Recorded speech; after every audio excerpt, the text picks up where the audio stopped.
for another morning of engaging discussions, critical analysis, most importantly, your calls and texts, because this is where Denver's voice is heard loud and clear. You will not find another show anywhere in Denver like what you are about to hear, because you are part of this conversation. It's not a monologue.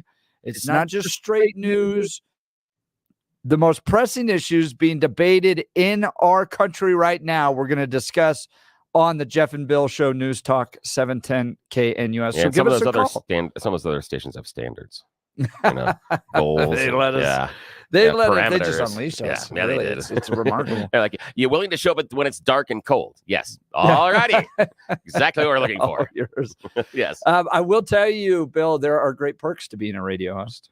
Really? Great perks. What? I'm not afraid of. I'm not aware of them yet. Right. What are they? Poor sleep schedule, bad eating habits, anxiety, depression sometimes. What is it? Stuff. Yes. Yeah. What are the fun parts? Since I became the host about 2 months ago, I've got to go around and meet all the clients. Yeah. Right? It's part of the job. Yeah. You gotta spend time and meet and understand the businesses. So glad that you're going to be advertising. Yeah. One of those is Beau Visage. Oh, you had a stranger put their hands on you. My wife and I did the couples massage at Beau Visage yesterday. Couples, how was it? It was. My wife's like, stop talking. So I walked in and treated it like I was getting a haircut. Right. So they got the two beds there and all that stuff. So I'm like, so how long have you been here? Yes. Oh my gosh. And what kind of massage is it? Because I've never really gotten a massage. I don't know. And, they got the little music and the lights are all low and all that stuff. And my wife's like, Jeff, you're supposed to just sit here quietly and close your eyes and let them do. I love that. And again, that is one of the reasons that we are friends, because that is exactly me. My wife tells me that all the time. We're standing in line at the grocery store. She's like, shh, stop it. I'm just talking to someone randomly. Yeah. Yesterday, we had movers coming over. And beforehand, she gives me the pep talk and is like, okay, you understand. They are on the clock. If you sit here and talk to them, that is more money. So just think of it this way. Every time you talk about the snakes or the music or anything else, money, money, money. Okay? I'm like, fine. Okay, I'll be quiet. So they were at your house for the move, or they were at your mom's house? This is the thing is, it was from mom's house to our house. Now, mom's moving, but it's not happening for about another month. Yeah. But this is stage one. Yeah, which is taking the stuff that we're going to have and my brother's going to have out of the house, because, you got to start shedding things and start paring down. She's going from 5 bedrooms to 2. Although calling all 5 rooms bedrooms is a... very estate. Loose, term of the words, summer storage rooms. Donald Trump, yes, exactly. So there's just stuff, and so the shedding stuff, and there are pieces of furniture that she's not going to be able to take to the new place, and then some that she doesn't want, and so things that we brought over. And yesterday was a really weird day for me. Again, it was father and son's movers. I think that was the group that came over. Wonderful guys, really solid, and did a great job. We're very quick because I kept my big mouth shut. But it's all these pieces of furniture that are important to me that I grew up with. I mean, the hutch that we had from my parents, the buffet, the big dining room table, the circular round table, bookcases, things like that came over. There's crystal, there's glassware, there's china, things that I grew up with that I now are seeing in my own house, which is remarkable, but also bittersweet. Yeah, right. It's things that I have loved since I was a kid. And it's weird being able to go over and open the same drawers in the buffet and the hutch, putting things away. And I hear the same sounds and have the same feelings when I was helping my moms at the table. There's this really weird circle of life that kind of hit me a lot yesterday about that's a transition period for my mom, but also transition period for us.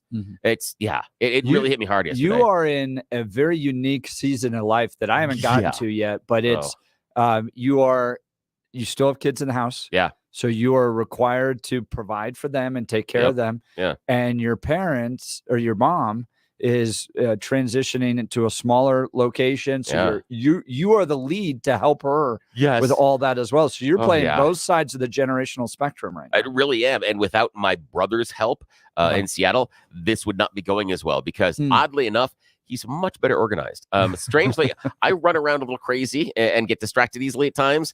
And Arnaz is focused. He's much more much more the spreadsheet and the go one way or the other. So he's helped keep me focused and talking to him back and forth about, okay, and he can't be here. So he's okay, remember this and remember this. And he's also in charge of, like you did for years with Western Conservative Summit. He puts on big live events. So he's really good at that. Okay, no. And so I asked him, I go, what about this? And he goes, no, order of things should be this. And that was one of his recommendations and my wife's, to get some of that stuff that my mom is not taking out of the house. And I said, because it's easier to make those choices. Once you know those things aren't there, you're no longer thinking, well, can I take that? Can I not take that? Can I not? It sort of pares down the choices that are available. Was this your mom's choice, or did you have to sit down and have the tough conversation? This was mom's choice. And this is the one thing is, again, different thing between my brother and I. My brother likes to give her a direction. And I'm more of the person saying, this is your choice. Here are the things that are on the table, just like I do with my kids. I'm going to recommend what you're going to do, but it's bottom line, it's your choice. And you're going to have to live with the consequences. And we'll deal with whatever consequences they are, either be positive or negative. Same thing with my mom, as I kept telling her for years. And she'd been talking about this for a couple of years. And it was always, when you're ready. And you'll know. Like, when it's right, you'll know. I won't know. My brother won't know. My wife won't know. My brother's wife won't know. She's the only one that can know. And so I'm like, when you think you're ready, when you feel like you can make that decision, then let's go. And recently, something changed where she all of a sudden like, okay, I think I'm ready. And the conversations changed about what we were doing. And it was more about the future rather than giving up the current house. And when that conversation changed, I knew that she was ready. So it was more about finding a place in which she was comfortable. And the other big part is she's going to be 9 minutes from the house. Right now, she's about 20. So, and she's 6 minutes from here where we're sitting in the studio right now. So the idea that she is so close to the family, even though it's a smaller place and that some of her stuff's going to be our house. The other thing was that now my wife and I had to admit that every single large holiday is at our house. You are the central location. Yes, there is nothing else. Right. Nothing else that happens. We are now the official central location, which is a difficult thing for my wife and I because the kids early on, we avoided those major holiday celebrations, hosting them for at least a decade. Yeah. We're like, no. A lot of work. Yeah, we're going to show up with the kids. That's enough for us. Yep. You guys can do all the work. We're not going to have you come over or anything else. We did none of that outside of birthday parties. So we have earned our time to now be the host, to do all the dishes and all the prep and everything else. So we mortgaged that early in the relationship, the marriage with the family. So now it is our turn to take on that burden and that's fun. So that's important. That's very important. It's and what's happening right now. Yoram Hazony writes about this in his book, Conservatism or Rediscovery, the transmission of intergenerational values. Yes. Right. From your parents to you, to your children. So when you become the center point now of all the future holidays, your kids are actually learning all that. Yeah. And then taking that on to eventually their kids, and that will continue. Yeah, you gotta hope so. That there are a lot of things that are important, that are special, and they've talked about it. And I had a conversation with a couple of the kids last night after having my grandmother's table, the circular one that's now in the kitchen, and them sitting down, and they were like, "This is weird, but it's kind of nice." Because they like the table and they're good memories. But again, they talked about it being weird as well. So what do we do with our generation with the dishes? Oh, we have so many of those because you have them from multiple sides. Yeah. And you bring them out like once every 3 years. Yeah. That's been a balance between my brother and I. Yeah. Luckily, this is a nice part, is that my mom's brother has part of a china set and a silver set, and my mom has another half of it, and it comes from her parents. Yeah. And so my brother's like, I will take the whole thing. And I'm like, oh, good. That separates that out. We took my mom's daily dishes, a lot of them. She's going to take some with her, but the other ones that she's not going to. But a lot of the silver and the crystal and the glassware that I grew up with is going to come to our house. My parents have a decent collection of Waterford crystal. And so my brother and I are dividing that up. There's 8 wine glasses. So we'll get 4, they'll get 4, things like that. But it's difficult to figure it out. We have way too many already in our house. We have way too many. Yeah, we have an official, just from our wedding, we have an official place setting for 10. We can say, and that's our own glasses, our own silver, and our own china. But some of it are China patterned, though. My wife and I did specifically pick it out so that it does blend with some of the stuff that my mom already had, because my wife liked the pattern and liked what it was. Oh. So yeah, we are, however, struggling with storage at this point. Yes. Yeah, that is the thing. Yeah. So we'll see. And you still have how many in the house? Oh, we've got 3. Yeah, 3 of the 4 in the house. Yeah, and then the other one comes back when not in college. So technically 4 all the time. Although that room is we won't say it out loud while they're in a CSU right now in Fort Collins. They don't know storage. You can't walk through the room right now. There's bookcases and stuff in there that it is a mess. Yeah, but that's what we're doing. Let's check in on the news with Blake Olson. Good morning, Blake. Good morning.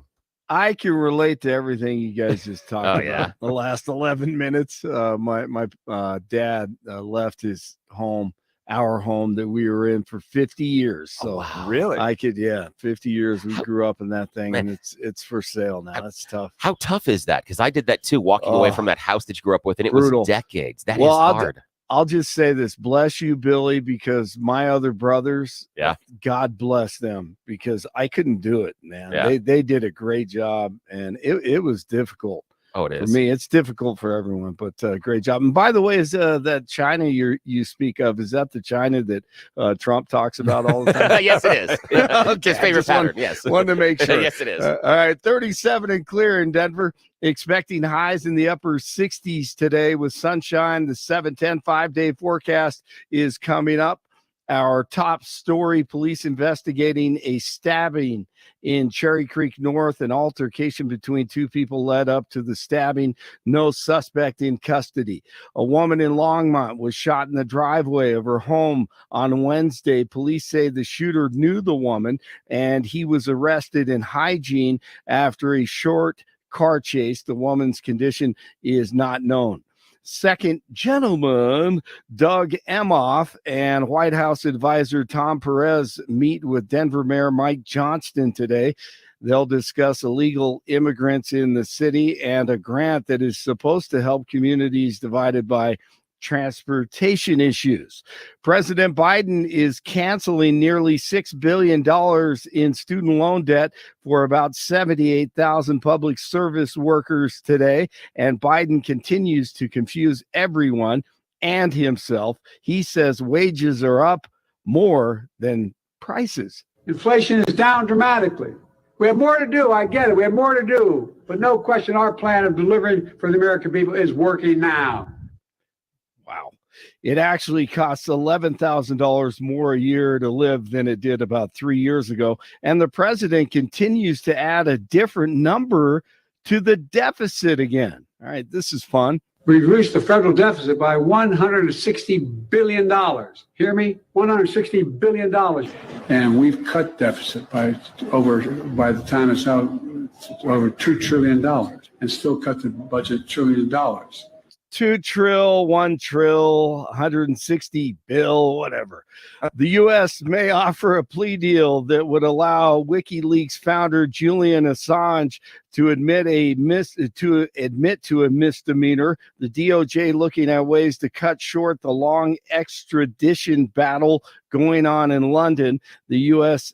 accuses him of espionage. All right, people living in a North Glen neighborhood pushing back on a facility that will house people leaving a mental health hospital and other mental health hospitals, including sex offenders. They say the facility will be just a few blocks from an elementary school. News brought to you by Lair Fireplace and Patio, Denver's premier source for everything fireplace, patio, and grills, locally owned and operated since 1954, online at lairfireplacepatio.com. 30 in Lafayette, 32 in Centennial, and 37 in Denver. One timeout, they don't take it. Hey, it's here. First round of March Madness today. CSU takes on Texas. And the Colorado Buffaloes are moving on to Indianapolis. And the CU Buffs hold off Boise State 60-53 last night in the play-in game. They take on Florida tomorrow. Nuggets play host to the Knicks, but who cares? It's the NBA right now. March Madness is all that matters. No one's watching that right now. It's all about the tournament today, tomorrow, and this weekend. Avalanche going for 8 straight tomorrow at Ball Arena against the Blue Jackets. Jeff and Bill continue on a thrilling Thursday. Blake Olson, News Talk 710 KNUS. The 710 5-day forecast calls for this very nice spring weather to hold on here for a little longer. Will be 60s today, 60s Friday, and 60s Saturday. Under sunny to partly sunny skies, overnight lows will be down into the 30s. We're looking at really good weather here over the next 3 days or so. Now, the Sunday, Monday time frame will be much colder. Rain, snow showers, and even thunder possible as early as Saturday night, but certainly by Sunday and Monday. Meteorologist Don Day on 710 KNUS. The 710 5-day forecast calls for this very nice spring weather to hold on here for a little longer. Will be 60s today, 60s Friday, and... All right, let's dive into the news here for the day. We've got a full morning ahead of you. We're going to cover the Jenna Griswold impeachment update happening down at the state capitol. Get an update on the assault weapons ban and what happened there. Gosh, was that yesterday? 2 days ago now? The testimony that took place down there, I think it broke a record. I really did think the number of people that went down there to testify against this assault weapons ban in Colorado broke a record. 7 o'clock hour, John Caldera is going to join us. It's World Down Syndrome Day. And you may not know this, but John is the parent to a Down syndrome boy, Chance, and so they'll be joining us in the program at 7 o'clock to discuss World Down Syndrome Day. At the 8 o'clock hour, the Heritage Foundation is going to join us to talk this TikTok ban. They're in favor of it. Rand Paul and Donald Trump not in favor of it. We're going to get the details on what this means for TikTok and conservatism in this country. And then in the 9 o'clock hour, the guys from Bingo Reverse Mortgage are going to join us to talk about that program. And I don't know if you saw this from the Colorado Sun, but they went out there and found out how your taxes compare to Portland to make you feel better, because at least your taxes aren't as high as Portland's taxes. That was surprising, seeing that. That was. Yeah, that was really interesting. Oh, my God. Let me tell you what happened. Jared Polis called the Colorado Sun and was like, hey, you know what? We need a little help here, guys. Could you at least go show that our problems aren't as bad as Portland's problems? And the Colorado Sun saluted and ran out there and did that. This is hack media stuff. Yeah. But the thing is, for me, I understand what they were doing. They were saying, hey, let's take a look at property taxes and median property taxes for houses across these states. Yeah. But it lacked context for me, because I want to know what the income tax burden is as well. Yes. Because many of those other states, some of them, the income tax burden is a little bit different. And so it's made up through property taxes. Yep. So it's not an apples to apples comparison per se. It's more like a type of apple. It's like doing a Granny Smith to a Golden Delicious. They're different apples. They while functionally they're the same, they don't exist in the same world and they don't grow the same way. So it was a snapshot that I understand what they're trying to do, but it was a spurious conclusion. So we're going to get into this more in the 9 o'clock hour, but I'll give you the basis of it. The Colorado Sun came out with an article that said the median home in Denver costs $550,000 and has a tax bill of $2,860. Let's see how the tax bill would be if you were to drop that $550,000 home in these 11 cities. And then they pick cities like Los Angeles, New York, Chicago, the whole goal being, look, man, your taxes ain't so bad in this state. Come on, it could be a lot worse. And then you get into all these questions about, like, so is this the point? Like, Portland, we got to pay more taxes. You couldn't pay me enough money to go move my family to Portland right now. The thing for me is that the capital city would be tough. Some of the coast area would be really nice. I could be persuaded on some of the Oregon coast, which is gorgeous, and it's a little more rural, a little more mountainous. Right. There's a little more, but going right into Portland, Chicago. Yeah, come on, there's man. no way. I've got family in Chicago, and I love them to death. But and I don't know why they didn't include things, maybe something closer to a population site. So even looking at, I was concerned, they didn't have Dallas and Houston in there. And I'm thinking that would be interesting based on what that looks like. Those are larger metropolitan markets, but I would like to see metropolitan markets that were closer in our population size. The other part being, and this was the other part, is they didn't look at what the median housing price is in those cities, Right. because they're looking at, okay, this is the median, and we're picking it up and putting it into LA. Our median here isn't in LA. So it would cost you more to buy the same house in LA. So again, not apples to apples. And that's the part that I had an issue with this. It was a snapshot without context. And knowing what our family's going through, knowing what all my friends' families are going through, and you're like, well, don't complain, it could be worse, is not the right message to send to people right now. You're a father. Gosh. That's worked well with your kids. Right. Yeah, you want to cry? I'll give you something to cry about. That's always slowed down the tantrum. Yes, that's always been the thing that has slowed the kid down. Your taxes could be so much worse in Colorado. Yeah. Hey, you don't like eating these Brussels sprouts? We can eat Brussels sprouts every night. How you like it now? That's not going to work. Saw this in Colorado Politics. Go to coloradopolitics.com, by the way. Great coverage there of all things happening down at the state capitol. And we're right now in the midst of the session. Like, we are prime time in it. It runs from January to May. They come up with 500 plus laws. 99% of them make your life worse or are totally useless. I raise this question all the time. We're a state that's been around for, since 1876, so 140 some odd years at this I was point? told there's going to be no math. And like, what law is somebody down at the state capitol going to do that actually really impacts you? That's a side note, but Colorado House Speaker has final say in resolution to impeach Griswold. I think it was last week we had Ryan Armagast on, state rep. He's leading this effort for the Republicans. He argues that Jenna Griswold, Secretary of State, has essentially used her office to drive a political agenda. She should be a referee.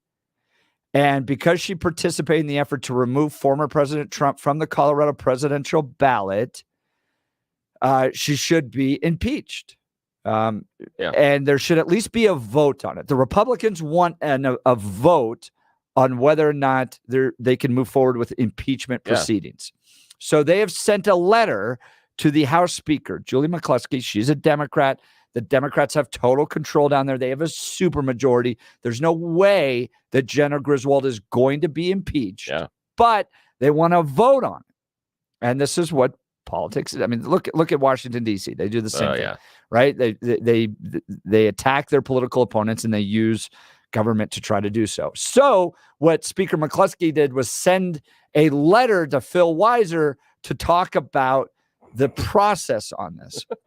And Phil Weiser sent a letter back saying, it's up to you. There is no real process. That was first, he had to consult with a corporate lawyer in Chicago and another totally unaffiliated guy that knows nothing about it, that's never worked in this realm, but has really nice suits in LA. Once they were able to and had a wonderful lunch and were able to expense that, then he got back to him with what he thought. Yes. Weiser's opinion, because he's the law school professor. Opinion. There's no state law or rule provides express procedural requirements for consideration for an impeachment proceeding by the House of Representatives. The opinion, however, also noted that impeachment proceedings in the past, there have been a total of 6. This is what I found interesting. There's been 6 impeachment proceedings in the Colorado. All have begun with a House resolution subject to House Rule 26. So there has to be a resolution introduced, like Ryan Armagast is trying to do. That, as I mentioned, the House has considered impeachments of 6 state officers, 3 of which resulted in impeachments.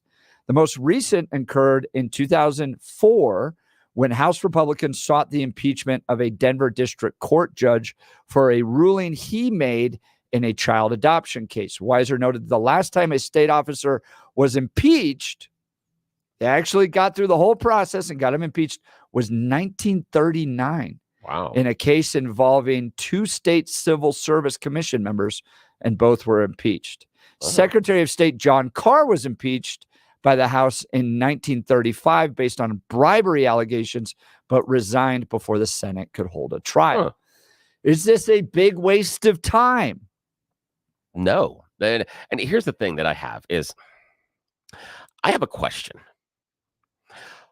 When did the Colorado Democrat Party go through their spine removal surgery? Right.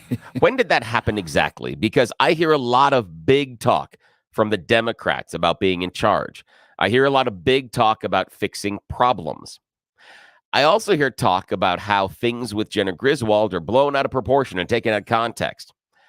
So tell me what you're afraid of. What are you afraid of to bring this thing to the floor? Jeff and I both agree it's going to fail. Mm-hmm. Why are you afraid to support Jenna Griswold? Explain that one to me. That's what Colorado Republicans need to be asking today. Why are the Democrats in the legislature afraid to stand up and show they support the Democrat Secretary of State? If she is being falsely accused, if this is nothing but a witch hunt, if this is completely political and bogus, stand up. It's that easy. Take the vote. Show that you are willing to back her based on a resolution, but you're not. You're telling us exactly what you think. You're letting us know exactly how many questions you yourselves have about Jenna Griswold because you're not willing to stand up and show support. If I was in Jenna Griswold's position, I would be calling everybody in that legislature going, get up there and vote against this. Show that this is some sort of political theater. Show that it's a waste of time. If you think this is his political theater, use it in the advertisements coming up this fall. Look at what's important to the Republicans. They want to do this. This is what the priority is. If you think it's that bad, do it. But you're not. You're trying to find every weasel way to get out of it. That tells Jeff and I exactly what you think. 1, you've lost your spine. 2, you think there's some merit to this. Because if you didn't, you would have taken the vote. I challenge you. Take the vote. Prove me wrong. Prove me wrong that you have a spine, that you have the testicular fortitude to stand up and defend her. If not, that's our conclusion. Right? This could be done in 30 minutes. 30 minutes and move on to something more important. Don't sit here and say, they're trying to get him up to where, etc. This could be bang, bang, bang, done. Right? This is, stop. And they go, look, they stopped the procedures. They stopped this because they wanted to. It is a campaign ad. If the Democrats think they're right, it's a campaign ad that writes itself. But they're not willing to take the step. They're either afraid or they know that what she did was wrong. Prove it. Show your support for her. I dare you. It's in the hands of the House Speaker, Julie McCluskey. At this point, there's no more exploration. There's no more. We got to appeal to the Attorney General. It is in her hands. She believes the resolution is a, quote, unwarranted waste of time, unquote. But to Bill's point, you could finish this in 30 minutes and point out that House Republicans are wasting everybody's time. If you They're going to waste more time on procedural BS over 30 minutes on all sorts of other things. This could be done quickly. If this was a process that was going to require hearings and a whole bunch of other stuff and fact-finding, then you got an argument. But this is just a vote on a resolution. You guys go through resolutions and other things that are just performative all the time. This is our favorite fish. Shut up. Come on. If you think this is real, if you think it's a bunch of crap, vote on it. Dude, you are on fire this morning. This is ridiculous. You are on fire. When did they lose their spine? They tell us all the time about how strong they are and how they're in charge. What are you afraid of? What are you afraid of?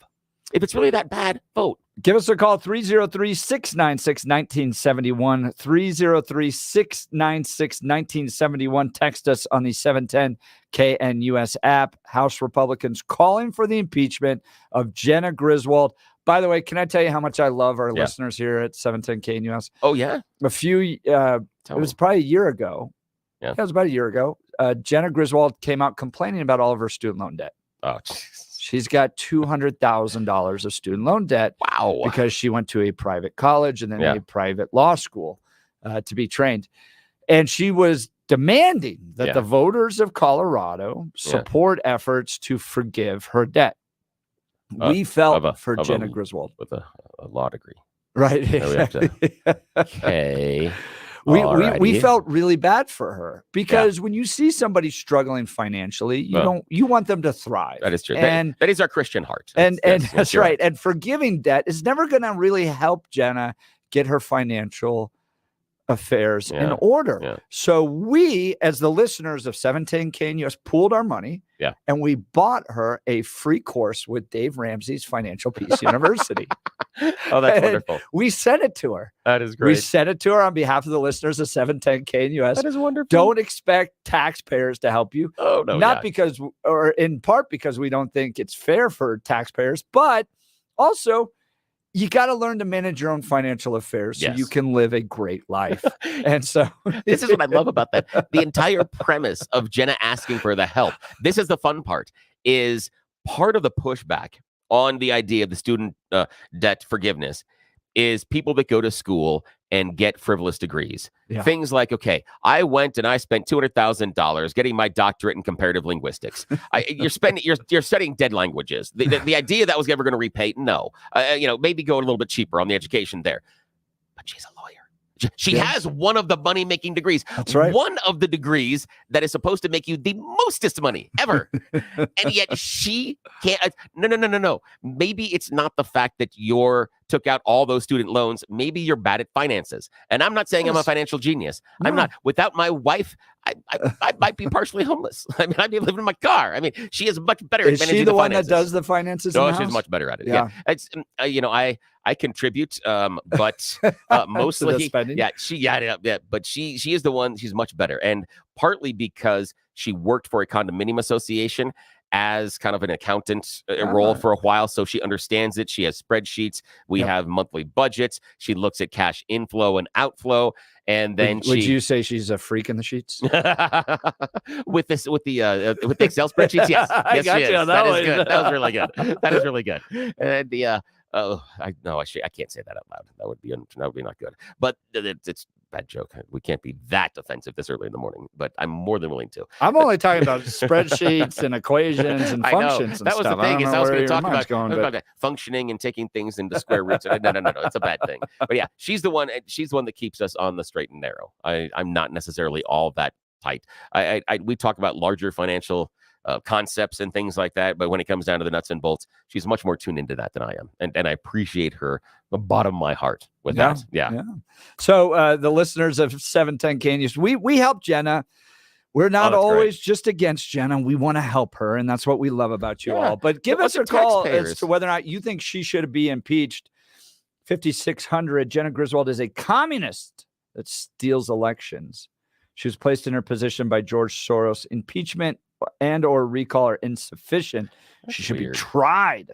That's weird. It's another level. Here's the thing. That's a weird thing, is that the whole Soros thing always confuses me, because if he wields all of this power, how are the Republicans in anywhere? I mean, again, I feel the George Soros thing oftentimes is an excuse. It's we lost this seat, so I'm going to blame George Soros so we don't have to be self-critical. We'd have no self-examination because it was obviously taken from us. I keep hearing, I spent a lot of time coaching, and there's this middle school age where all the kids start saying, well, the ref liked the other team more, and so they won. We would have won if it was a fair ref. And so they ignored their performance on the field, their inadequacies, what they failed at, what they can do better. There's no aspiration for growth. There's no aspiration for learning, and no self-criticism.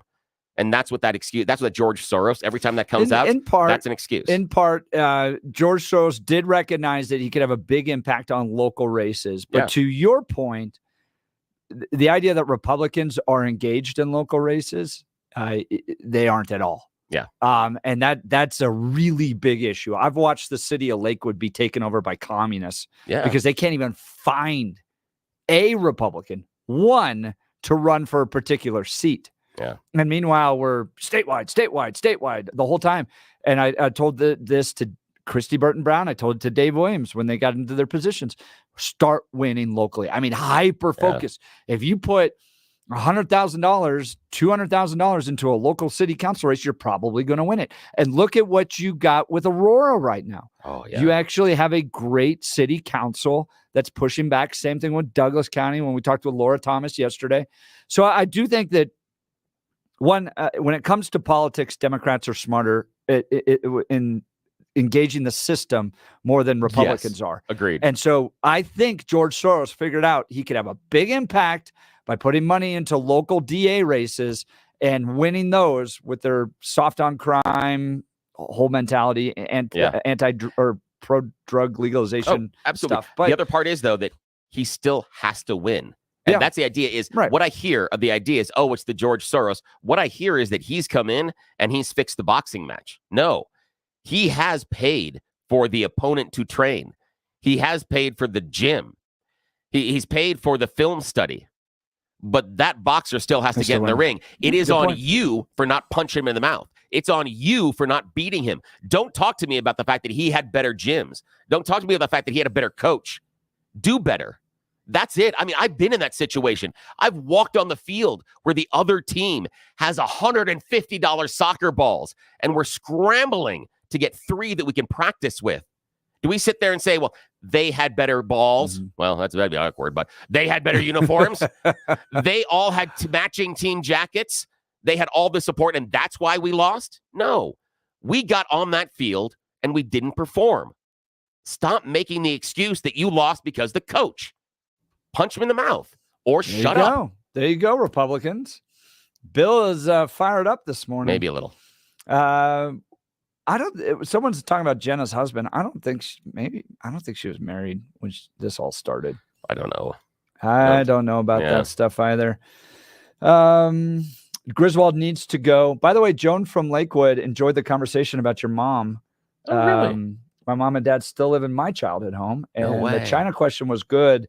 I love Christmas China. We get it out just after Thanksgiving and put it away in mid-January. That's nice. Joan, I think I could get there with our kids when they get a little bit older. They're still on the plastic plates because they drop them half the time. Oh, and then you have to wash them. That's the best part. That is the best part. With hand wash utensils. Yeah, stuff like that. Oh, yeah. Jeff Hunt here for my friends at Dan Caplis. Dan suggested you should choose a lawyer who shares your values because who you choose to represent you in an injury case says a lot about you to everyone involved in the case.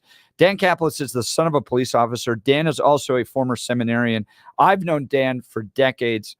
If I was in trouble, Dan would be the first call I made because he does share my values. Dan has dedicated the last 40 years of his life to helping people who are hurt in serious motor vehicle crashes. Dan is believed to be the only lawyer in Colorado history to win 5 straight multi-million-dollar verdicts in Colorado crash cases.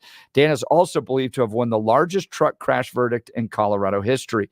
Dan Caplis Law is the official law firm partner of the Denver Nuggets and the Colorado Avalanche. So you know who Jokic is calling. Dan Caplis Law is a serious firm for serious cases. Dan accepts righteous injury cases on a percentage fee basis so that he can represent good people from all walks of life without regard to ability to pay. If you need Dan's help, call 303-770-5551. That's 303-770-5551 or hit dancaplisLaw.com. That's Dan CAPLIS law.com. We'll get to your calls and texts. You're listening to the Jeff and Bill Show. News Talk 710 KNUS. At this hour in Berlin, I'm Trent Murray, and these are the top stories we're following. Shares of the social media platform Reddit will begin trading on the New York Stock Exchange today. It's the first major social media IPO in nearly 5 years and the second tech IPO this week. Iris Bitzer reports. Reddit announced that it has sold 22 million shares for $34 each ahead of its public debut, pricing those shares at the top of the expected range for a valuation of over $6 billion. The platform, which has been around for 19 years now, hosts millions of online forums and generates the bulk of its revenue through online advertising. The listing comes amid signs that the tech IPO market may finally be heating up again. On Wednesday, shares of the AI infrastructure firm Astera Labs rose 72% in its trading debut. A man in Georgia that had been convicted of the 1993 killing of his ex-girlfriend has been put to death, marking the state's first execution in 4 years. 59-year-old Willie James Pye received an injection of sedative at the state penitentiary in Jackson and was pronounced dead at 11:03 p.m. Wednesday. Pye's lawyers filed a late appeal asking the US Supreme Court to stop the execution, but justices unanimously rejected the request. And that's what you need to know at this hour. I'm Trent Murray in Berlin on Salem News Channel.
You're listening to the Jeff and Bill Show, probably the most successful American Idol winner of all time, right? Oh, yeah. Yeah. She and Kelly Clarkson are the only two that matter. Yeah, at this point, I haven't watched that. It's amazing that those shows continue. I am surprised, too. They seem to have lost relevancy. I don't know who's watching them. I see, and I see the ads on TV, and I'm like, that's still on. They still got a core audience, I guess. Yeah, I am so surprised because nothing comes of it. What happened to William Hung? Yeah, I know. What happened to him? Oh God! And who was the slow crooner? Yeah, there was a slow crooner that won the 1 year. Oh, yeah. Yeah, and he went to nowhere. Who was the Scotty yeah, McCreary. Yeah, he did. does okay. Yeah, he hasn't. I haven't heard anything from him in years though. It doesn't. But I'm not as deep into the country music side of things as I used to be. But yeah, he had a few albums, but I don't think he's done anything recently. But I don't know. It really hasn't been good for those shows. And the other one. Did you guys ever watch Masked Singer? I gave up on that a few seasons ago. No, I never really got into that. Early on, fun show. Yeah. Then it became they had to find too many gimmicks, and they started bringing on too many people. That and the costumes got ridiculous. They keep having to go over the top. And as far as the costumes, it's like go back to what the core of the Japanese show was. Realize what they were doing there, because Japanese show, it's like budget. It's like budget costumes. It is really, really, and they went way over the top here. And for me, less focus on the actual singer making it through. It's more on gimmicks and performance. There are so many of these shows that pop up for like a little bit of time. There's one about like you stand on a square. I saw that recently. Yeah, which like for a commercial for that. Yeah, the only thing that makes sense is if you lose, that the trap door opens and you get the alligators. Then I'm watching. Then I'm like, let's do this. Yeah, that's right. Yeah. I think this is low. This is a text message here, 6112. As Secretary of State, she makes $93,000. I think it's over that. I think she's into the six figures. Even then, that's which is a respectable income. She graduated law school in 2011, but has had little experience in the practice of law. Breaking news, that doesn't matter in the state of Colorado. We found that out with the Attorney General. Yeah. Or you can actually move to, the state of Washington, where they're no longer going to make you pass the bar. So she could just go to Washington. Way. Yeah. They're I talking didn't know about that. Yeah. There's a piece in the legislature in Washington State, again, talking to my brother. That's good. Yeah. You'll have less oversight than the barber. Yeah. That's because the idea that, the one thing you're looking for with legal advice, medical advice, going to an auto mechanic, have you ever studied or trained in this? No, you're my guy. I mean, if you walked in, if the engine light on your car went on and you walked into the auto mechanic, he's like, yeah, never seen this before, but we'll see what happens. We'll do our best. Maybe I'm going somewhere else. Maybe. Give us a call, 303-696-1971. By the way, the assault weapons ban did pass through the first committee. It's on a way to a full vote in the House. It'll likely pass the House. The Senate is where it'll be interesting to see if that passes. Again, I said this yesterday. This is the devil has shown up. Voters did a deal with the devil to put the Democrats in office. They connected on the social libertarianism around, drug decriminalization, abortion, doctor-assisted suicide. And those same people, those Democrats that support that, have now shown up to go, we are going to take your guns. And this is what you get when you put Democrats in office. I know we have a national social libertarianism in this state. And the Democrats tapped into that better than the Republicans did. Voters put Democrats in office, and now this is what you got. So we'll cover that. We've got John Caldera coming up in the 7:00 hour. But I mentioned yesterday we had Joyce and Brent Tolliver over to our house. They're actually at the Denver Home Show this weekend. Really? March 22nd through the 24th. You can stop by and say hi to them. The Roll 'em Out mom and son team at the National Western Complex and see the many storage solution options in the Roll 'em Out home show, kitchen, and pantry showcase. So tell them Jeff sent you when you go there. Guys, this is an incredible product. It's better than the builder grade.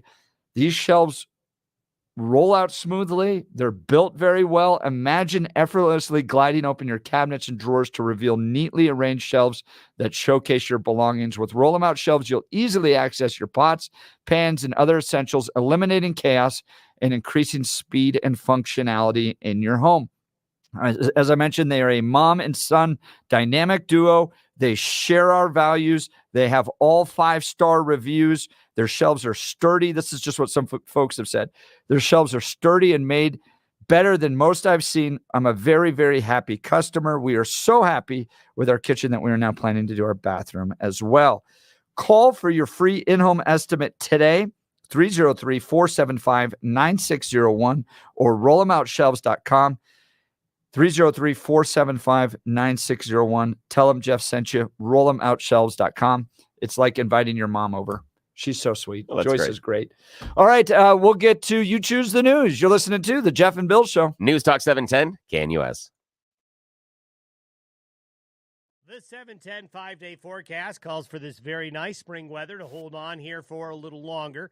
Will be 60s today, 60s Friday, and 60s Saturday. Under sunny to partly sunny skies, overnight lows will be down into the 30s. We're looking at really good weather here over the next 3 days or so. Now, the Sunday, Monday time frame will be much colder. Rain, snow showers, and even thunder possible as early as Saturday night, but certainly by Sunday and Monday. Meteorologist Don Day on 710 KNUS. The 710 5-day forecast calls for this very nice spring weather.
All right, let's do You Choose the News. Yes, alrighty. It's that time of the morning where we get to play everybody's favorite fake radio news game show, You Choose the News. We have scoured the interwebs for mere moments this morning for student-themed things and stories and ridiculous Happy stuff. spring break. Yes, it's almost over, kids. Celebrate. Oh, that's your parents. Yes, here are our stories today. And again, remember, this is not sponsored by Roll Them Out Shelves. They are a reputable company that will not put up with stupidness and frivolity like this. They are serious. They will get down to business when they come to your house. Check them out, rollthemoutshelves.com. And don't tell them you heard about it on You Choose the News. All righty, here are choices for both Jeff Hunt and Blake Olson in our news department. Physics lesson leaves child shocked and in tears. Parents upset over history lesson encouraging imagination. Restaurant chain expands children's menu. And Texas students explore career options. Your choice, sir. Let's go with the physics. All right. Physics lesson leaves child shocked and in tears. This is a New Jersey story. Recently, a 70-year-old woman went to school and picked up her young granddaughter. They were going back to the apartment building where the woman lives, and they were going to ride up the elevator. The elevator doors opened. Grandma steps in. No elevator. She found out about physics and promptly fell down to the basement in front of her granddaughter.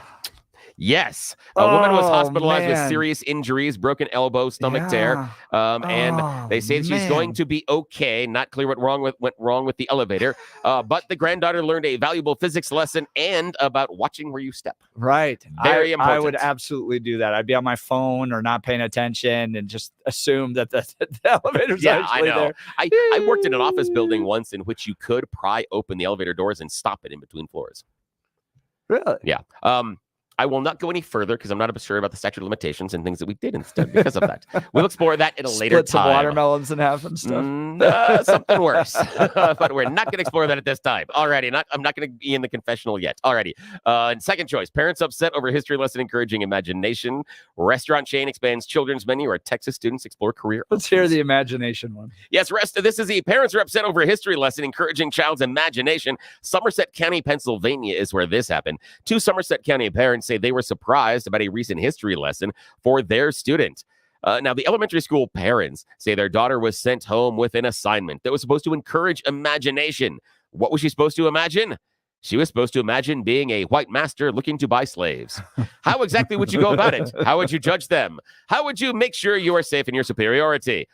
Yes, they've raised their hands and said, maybe we don't do the slavery thing this way. And the school said, you might have a point. So they're going to reevaluate the lesson. So yeah, no longer are we going to be encouraging them to imagine being a white master in a slavery situation. Yeah, I know. At least it wasn't acting it out in class. That's the only thing that would have been better. It's like, hey, we're going to have a slave auction today at school. The whips at home, please. Exactly. Alrighty, Blake Olson joins us for our final choice this morning. Sir, choose carefully. Restaurant chain expands children's menu, or Texas students explore career options. I always like a good restaurant story. Excellent, sir. Here we're going to Lavona, Michigan for this one because the local Outback Steakhouse has obviously expanded its children's menu option because recently a 12-year-old was served a full-strength strawberry daiquiri. Yes, his parents had asked him to be served a virgin daiquiri, but evidently the note did not get all the way to the bartender. They said they were kind of worried when he was acting a little funny, but then woke up the next day with a hangover. Then they realized immediately what happened. So yes, Outback Steakhouse, now serving your kids liquor. 12-year-olds lining up out the door. Thank you, Blake. And that is it. That is the end of You Choose the News. Remember, check rollemoutshelves.com. They'll solve your kitchen and nightmare problems, but don't tell them you heard about it here. Back to you, sir. We've got John Caldera coming up in the 7 o'clock hour. It's World Down Syndrome Day. He's going to be joining us with his son, Chance. Not going to want to miss it. Jeff and Bill Show. News Talk 710, KNUS.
7 a.m. in the Mile High City. Good morning, Denver. You've tuned in to the Jeff and Bill Show, 710 KNUS. I'm your co-host, Jeff Hunt, along with Bill Thorpe, bringing you the freshest insights and hottest takes to kickstart your day. It's going to be a beautiful day in Denver, and we're gearing up for another morning of engaging discussions, critical analysis, and, of course, your calls and texts, because this is where Denver's voice is heard loud and clear.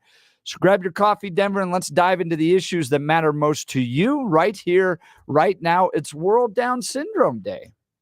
Oh, that is so cool. And joining us in just a second is going to be John Caldera. You know John, both from this show. He's the president of the Independence Institute, doing fantastic work there. He's going to join us with his son, Chance, talk about World Down Syndrome Day. So you're not going to want to miss that. Chance is so cool. He is cool. Such a great guy. He's so neat. And he came to the Western Conservative Summit and jumped on the mechanical bull. Last of course year. He did. Yeah, of course. And I do have video of John on the mechanical bull. Oh, my gosh. I am selling that to the highest bidder. Absolutely. That's worth its weight in gold for later on. That's fantastic. Let's get to the news with Blake Olson. Good morning, Blake. Good morning, guys. 37 and clear today. Right now, we're expecting highs in the 60s this afternoon with sunshine. The 7-10 5-day forecast is coming up. Our top story, Colorado's Joint Budget Committee unanimously approved a draft bill that would secure $24 million to help Colorado schools deal with the influx of illegal immigrant students. If the bill is signed into law, the money would go to districts that have enrolled new arrival students or students who've moved to the U.S. less than a year ago. 3 men now face murder charges in the shooting death of an Aurora woman. It happened last week when police found a woman suffering from a gunshot wound. She ended up dying at the scene. Police learned that 3 suspects fled the scene and then later followed in a car chase. The suspects, Cameron Moody, Stephen Cherry, and Corey Allen. A Littleton man has been convicted of participating in the January 6th Capitol riot. 51-year-old Patrick Montgomery was arrested later that same month and then pleaded not guilty in April. Investigators say he participated in the riot alongside 2 men from Utah. They will be sentenced on July 2nd. Blaze reporter Steve Baker was on with Tucker Carlson last night. He was arrested a few weeks ago for basically walking around the Capitol on January 6th. I have to ask, did any of the FBI agents, we always hear that, the line agents are good guys, did any of the U.S. Marshals say to you, I'm embarrassed that I'm chaining you to your own stomach on a misdemeanor charge for something that isn't actually a crime? Did anyone betray any acknowledgement that this is like all a farce? I have received messages from retired whistleblowing agents all over the country apologizing to me for the behavior of the agency they were once proud of. Police are investigating a stabbing in Cherry Creek North. An altercation between 2 people led up to the stabbing. No suspect in custody. A woman in Longmont was shot in the driveway of her home on Wednesday. Police say the shooter knew the woman and was arrested in hygiene after a short car chase. The woman's condition is not known. President Biden is canceling nearly $6 billion in student loan debt for about 78,000 public service workers today. And Biden continues to confuse everyone, including himself. He says that wages are up more than prices. Inflation is down dramatically. We have more to do. I get it. We have more to do. But no question, our plan of delivering for the American people is working now. Just let that guy keep talking. Seriously, I would, if I was a Republican presidential strategist, I'd be like, we're not going to say, just please keep going out there and tell everybody that they should have more money in their pocket because wages are up and prices are down, and people are going to be like, this guy's insane. Yeah, you know how he was in the basement in 2020, right? If I were Trump, I would just go to the basement. You don't have to say anything. just let that guy talk. I agree with you. Trump's flipping over couch cushions right now, trying to find 437 million. China. 29 in Boulder, 33 in Parker, 37 in Denver. Timeout. They First round of March Madness today. CSU takes on Texas at 4:50 this afternoon. And the Colorado Buffaloes are moving on to Indianapolis. CU Buffs hold off Boise State 60-53 last night in a play-in game. They take on Florida tomorrow. Jeff and Bill continue on a thrilling Thursday. It is March Madness. Blake Olson, News Talk 710 KNUS. The 710 5-day forecast calls for this very nice spring weather to hold on here for a little longer. Will be 60s today, 60s Friday, and 60s Saturday. Under sunny to partly sunny skies, overnight lows will be down into the 30s. We're looking at really good weather here over the next 3 days or so. Now, the Sunday, Monday time frame will be much colder. Rain, snow showers, and even thunder possible as early as Saturday night, but certainly by Sunday and Monday. Meteorologist Don Day on 710 KNUS. The 710 5-day forecast calls for this very... Today is World Down Syndrome Day. It's marked each year on March 21st. They've been doing this since 2007. The 21st day of March was selected to signify the uniqueness of the triplication of the 21st chromosome, which causes Down syndrome.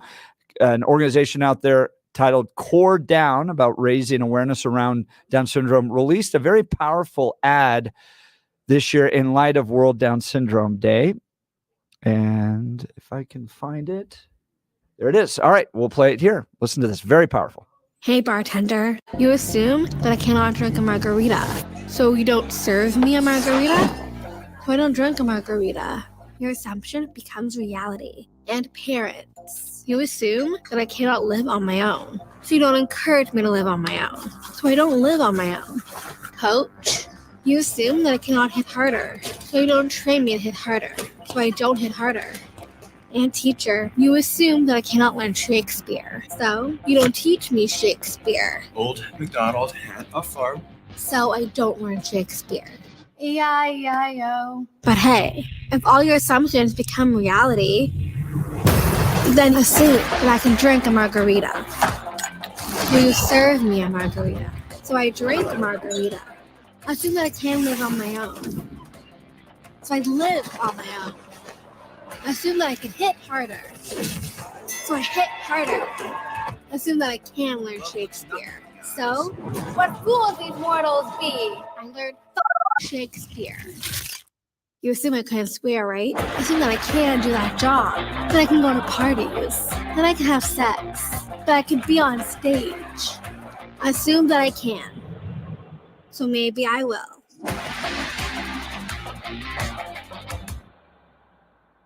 That ad's been viewed millions of times on multiple social media platforms. This is what they wrote about it. Our negative assumptions about people with Down syndrome can lead us to treat them in such a way that these assumptions become reality. In sociology, this is called a, quote, self-fulfilling prophecy, unquote. Why not reverse our perspectives? If we have positive assumptions about people with Down syndrome, we'll give them more opportunities in their schools, workplaces, relationships, and activities. And maybe these positive assumptions will become reality. Joining us on the show is John Caldera. He's president of Independence Institute. You know him from this program. You know him from his leadership in the state of Colorado, but you may not know this. He's the father of a Down syndrome boy named Chance. John, thanks so much for being on the program. Great being here, as always. How's Chance doing this day? Chance is joining you as well, right? How are you doing, Chance? Perfect and woohoo. Perfect and woohoo. I love it. Chance, tell us a little bit about yourself. How old are you, and what do you like to do for fun? Chance ride is cool. Chance ride is cool. Chance is 19 years old.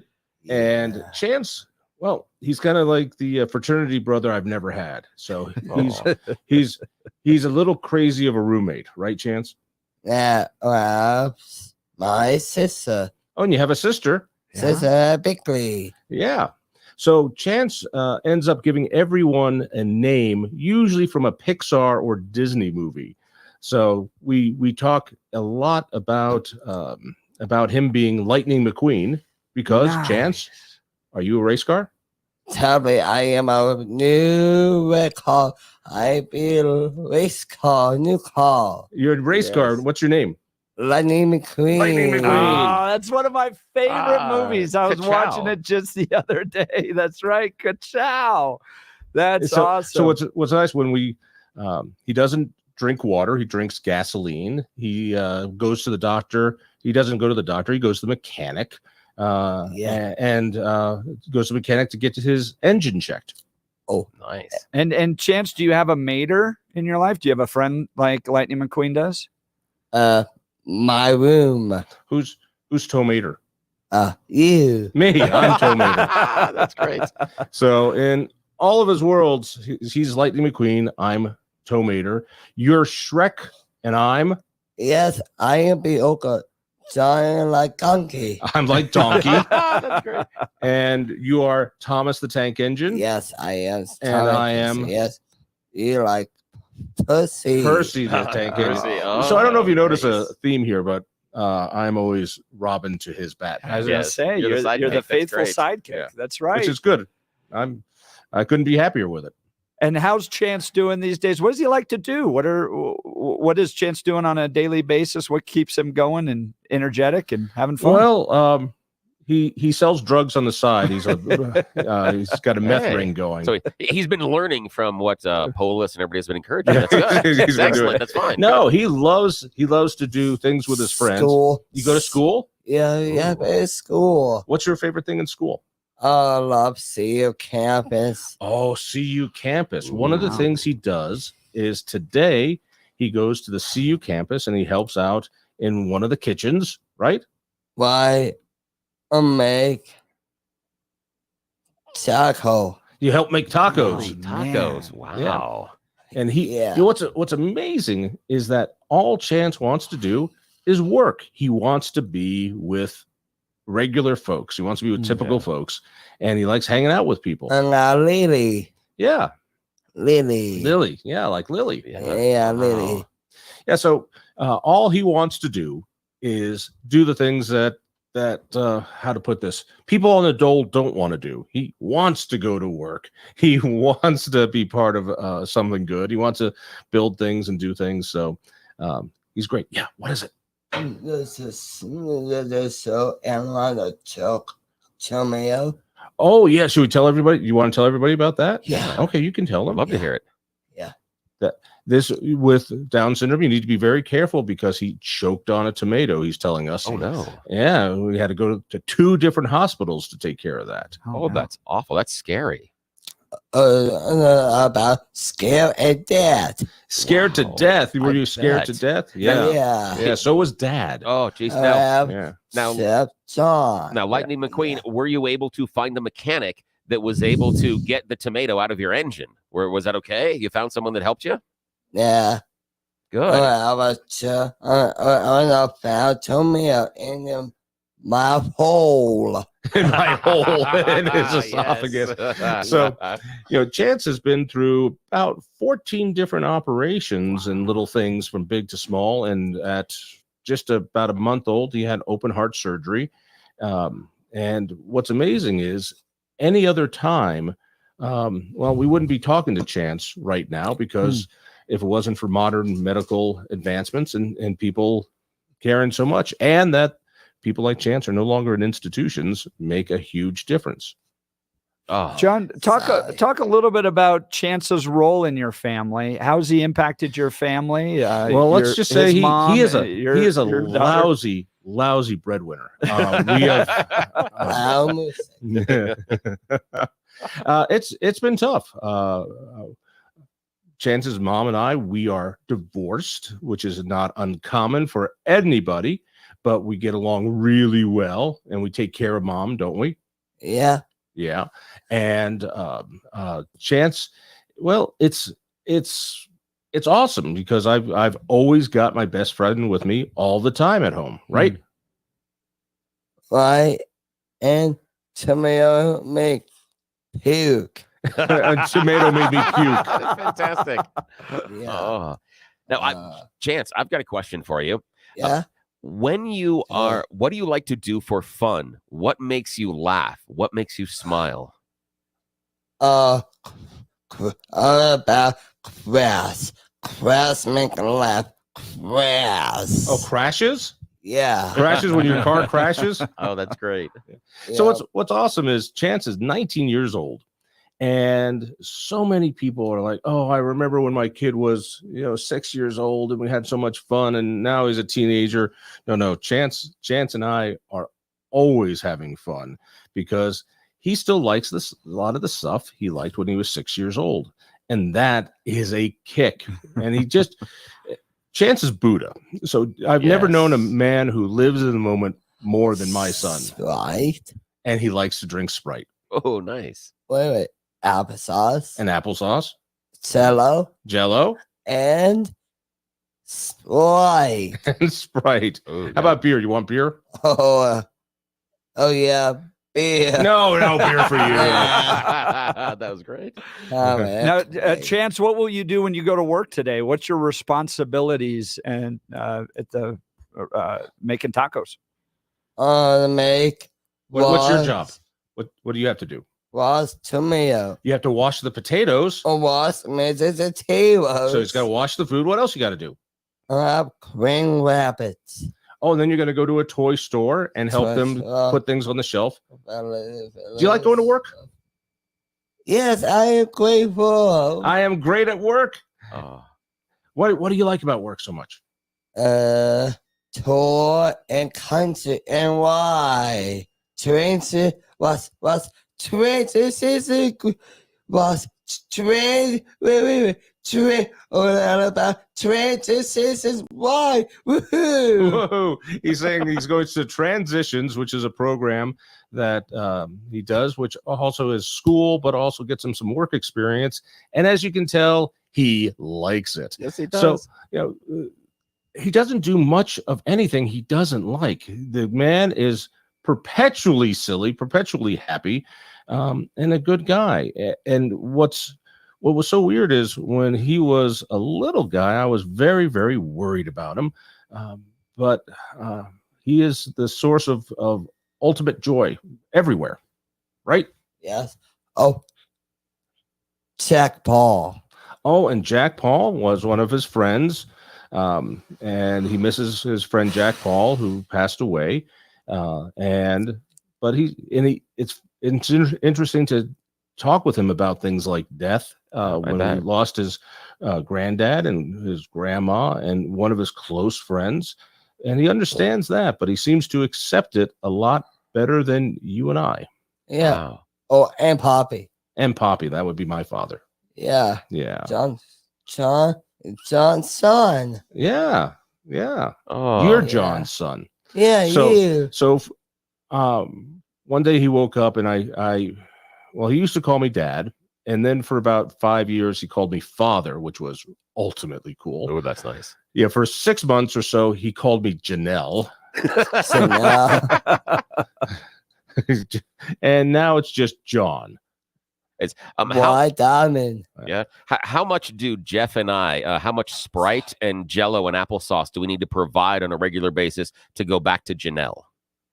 Well, what can you do? I'll be so silly. You're being so silly. I am, Chance. I am. Now, Chance, can you explain to me some of the challenges or difficulties that you have daily? What are the things that you find difficult or you find frustrating? Anything hard for you, dude? Nah. Nothing. I'm so jealous. Nothing is hard for him. That is awesome. He's so cool. Is there a girl that Chance likes? Does he? Is there a girl he doesn't like? My life. He's 19, of course. So who's the girl in your? Who's the girl? Papa. What do you call her? My life, Papa. So his older sister Piper, he calls my life. So whenever he talks about sister, he goes, "Where's my life?" Oh, yeah, wow. He's amazing. And what's remarkable is that Chance has incredibly high EQ. He can read a room really well. If somebody's sad, Chance will give him a hug. And I found this a lot with some folks with Down syndrome, that they're intellectually they're delayed, but emotionally they are tied in. When my father was dying and we were in hospice, we were all sitting around the bed, and it was a sad scene. And Chance looked at us and said, almost said, "Oh, no, not on my watch." He took out his he took out his inflatable electric guitar, started singing, and we ended up playing music, singing Neil Diamond songs, and he turned it into a wild party, and everyone was thrilled, and he lifted the spirits of everyone, because that's just what he does, right, dude? What? Oh, fitness. Oh, fitness. Yeah. Do you want to say anything about fitness? Yeah. Do you exercise a lot? About treadmill. Yeah. How do you exercise? Do you swim? You like that? Yeah, treadmill. Oh, treadmill. You go on the treadmill? Yeah. Wow. And swim team. And you're on a swim team? Well, arms. And that helps your arms? Yeah. Yeah. And you do gymnastics. What's your favorite thing on gymnastics? High trampoline. High tram. The high trampoline? Yeah. Yeah. And the rings? Trampoline rings up my head. So from my point of view, the things that have really helped me is to see how many people out there help folks like Chance. Special Olympics has been spectacular. The city of Boulder, as much as I despise the city of Boulder, has a program called Expand, and they provide all these wonderful activities that Chance is there with his friends, because isolation is what happens to a lot of people like Chance, and that's the fight. So for those people listening on Down Syndrome Day, folks like Chance, they need a job. They need to be part of a community. Most, like 90% of people with Down syndrome are unemployed. And it's a shame, because they get warehoused. They can go to a day program. They can sit around and watch TV all day, but they don't want to do that. They want to be part of the world. Talking with John Caldera, president of the Independence Institute. You know him from this program, from 710 KNUS, and also is a great conservative leader in the state of Colorado. But you may not know he's the father to Chance. And on this special World Down Syndrome Day, we're talking with John and his son, Chance. John, the Core Down ad campaign is about addressing kind of the low assumptions. Hi, Chance. That people have towards those with Down syndrome. What's your, you just kind of got into this, but the message that they do want to work, they want to be a part of the community, ending the stereotypes. What's your response to that? Well, there are some stereotypes that are absolutely true, which is, people with Down syndrome are the coolest people ever. That's right, That is Chance? true. Yeah. Totally. I mean, people meet Chance and they're like, where do I get a son with Down syndrome? And I say, well, I've got a plan on how you can make them at home for free. Just watch these educational videos. It is true, because kids with Down syndrome are cute. And that's great when you're a kid to be cute. But Chance is now an adult, and it gets harder and harder to treat Chance like an adult. But all he wants is to be part of the world. Do you want a job? What kind of job do you want when you grow up? About fun. You want to have fun? Yeah. So, for those listening, there are people like Chance who need a job, and having Chance in the workplace is how to put it. You cannot have a bad day when you have someone like Chance around. And so there's such a need for these folks to get involved. That's all right. Is there anything you want to say? Woohoo. Woohoo. Ka-chow. Woohoo, ka-chow. Ka-chow, I So love it. here's the thing. 99% of the time, Chance is always woohoo, ka-chow. He is the opposite of Debbie Downer. He is always silly. He is always dancing. What kind of music do you like? Listen, calls Cause a listen loves in highway. Life's a Highway is his favorite song. That's his theme song. But any rock and roll the dude likes. Now, John Caldera, host on KNUS here on the weekends, speaking with he and his son Chance, who's 19, on World Down Syndrome Day.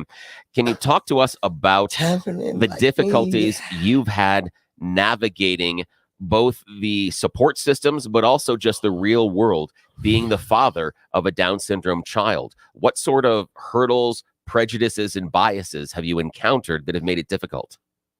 The bureaucracy is what's tough. We have fought with public school systems constantly to get the services he needs.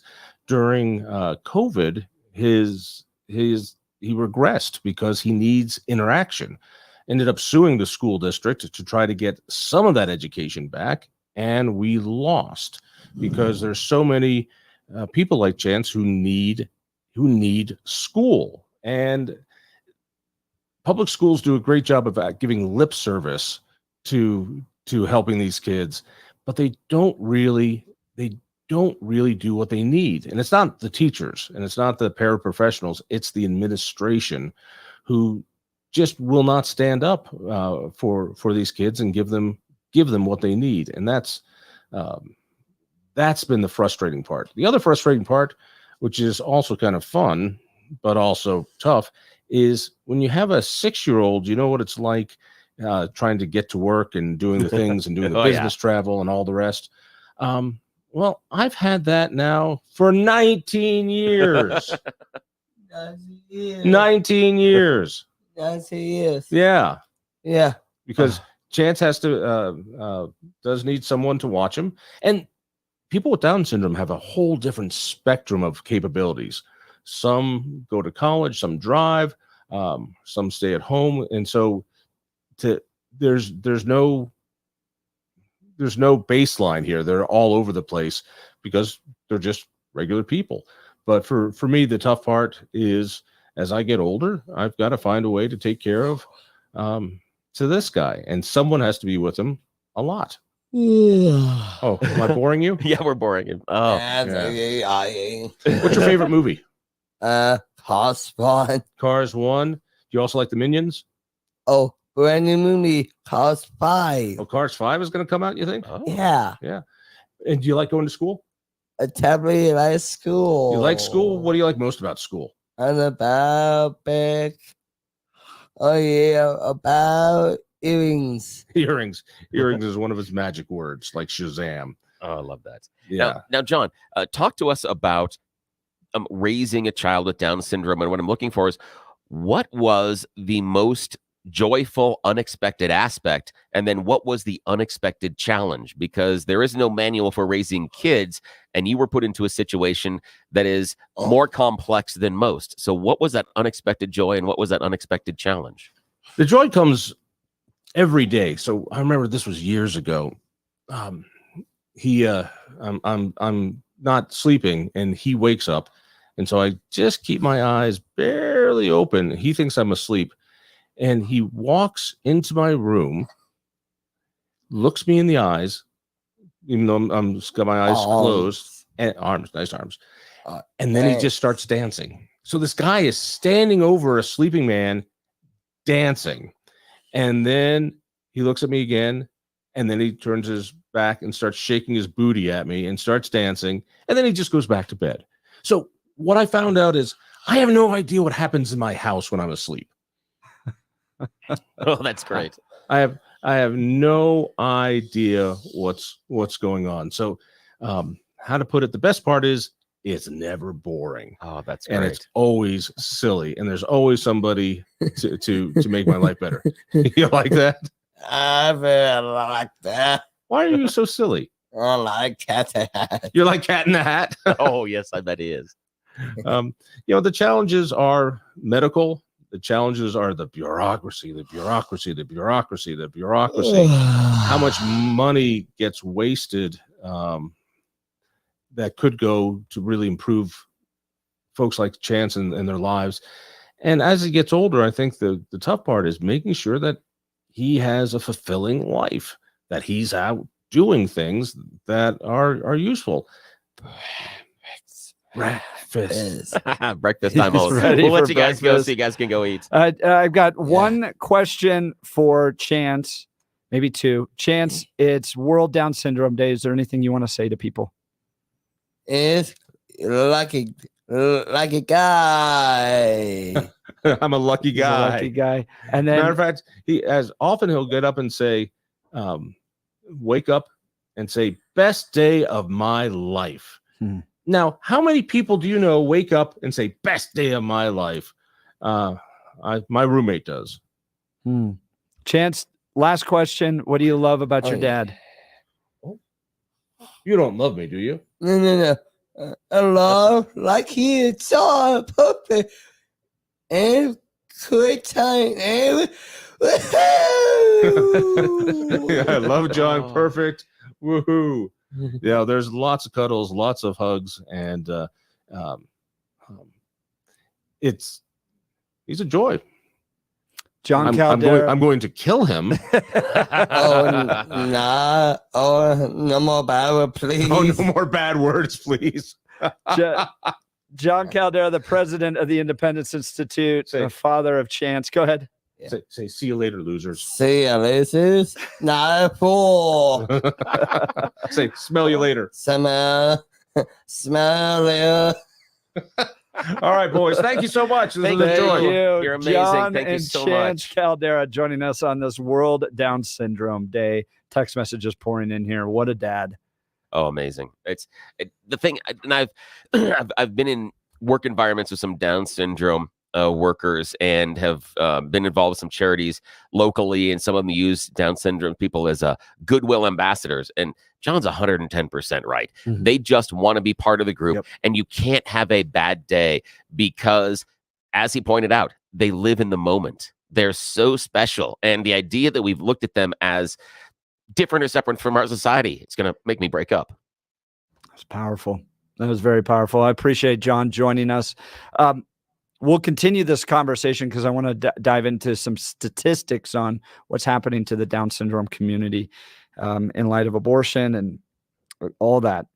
So we'll continue that conversation. When it comes to creating the perfect kitchen or bathroom countertop, it's all about understanding the client's needs and personal style. That's why communication is key. Mitch Flory is the master craftsman with the art of granite and works with his team of highly skilled craftsmen, each with their own unique expertise to help bring your vision to life. From single residential installations to large-scale projects, Mitch and his team at the Art of Granite will listen to you and get you what you need. Mitch provides granite, marble, quartz, and other materials from his own warehouse in Denver West. It's a beautiful warehouse. I've been to it. All at wholesale prices with no markup, so you can get the most for your budget.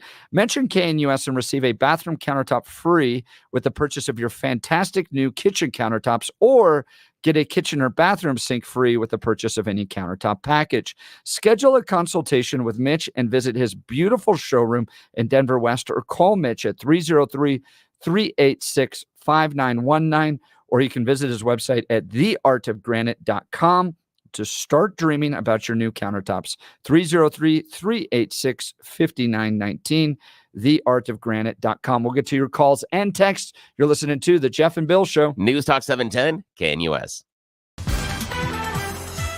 At this hour in Berlin, I'm Trent Murray, and these are the top stories we're following. They say money doesn't buy happiness, but maybe we should ask the happiest places on earth what does. Diane takes a look at this year's World Happiness Report. Finland is the happiest country in the world for the 7th straight year. Denmark and Iceland follow closely behind, according to this year's World Happiness Report released on Wednesday. Ranking last among 143 countries and territories, Afghanistan and Lebanon. Wealth does matter, but especially also how wealth is distributed. So in Finland, Denmark, and the other Scandinavian countries, you'll find that wealth is way more evenly distributed. So more people benefit from the wealth that's being generated in these countries. And then also each one supports a welfare state that provides psychological stability. In what's shaping up to be a David versus Goliath battle, a New York man is preparing for a legal fight to get back his pet alligator. Authorities say they took the gator, named Albert, away because its owner had let neighbours pet it and even swim with it in its swimming pool. Mr. Cavallaro is trying to argue, though, that the 34-year-old gator is not aggressive because it was raised in captivity, telling reporters, quote, "He's just a big baby." And that's what you need to know at this hour. I'm Trent Murray in Berlin on Salem News Channel.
Just wrapped up a very powerful interview with John and Chance Caldera.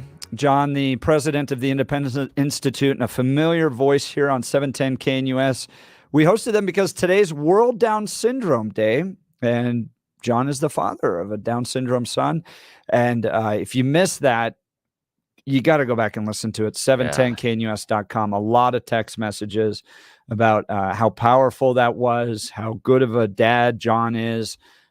It was emotional. It was very emotional, and but it was fun. It was. That's what you saw when you're around Down syndrome people. It's a lot of fun to be with them. Yeah, if you're at that point where you're losing your faith in humanity, go back and listen. That will refresh your bucket. That'll fill your bucket. That was incredible. And John's an amazing guy, and I love how he has just embraced the life with Chance and is focused on making sure that Chance lives his best life. I mean, wow. That's exactly incredible.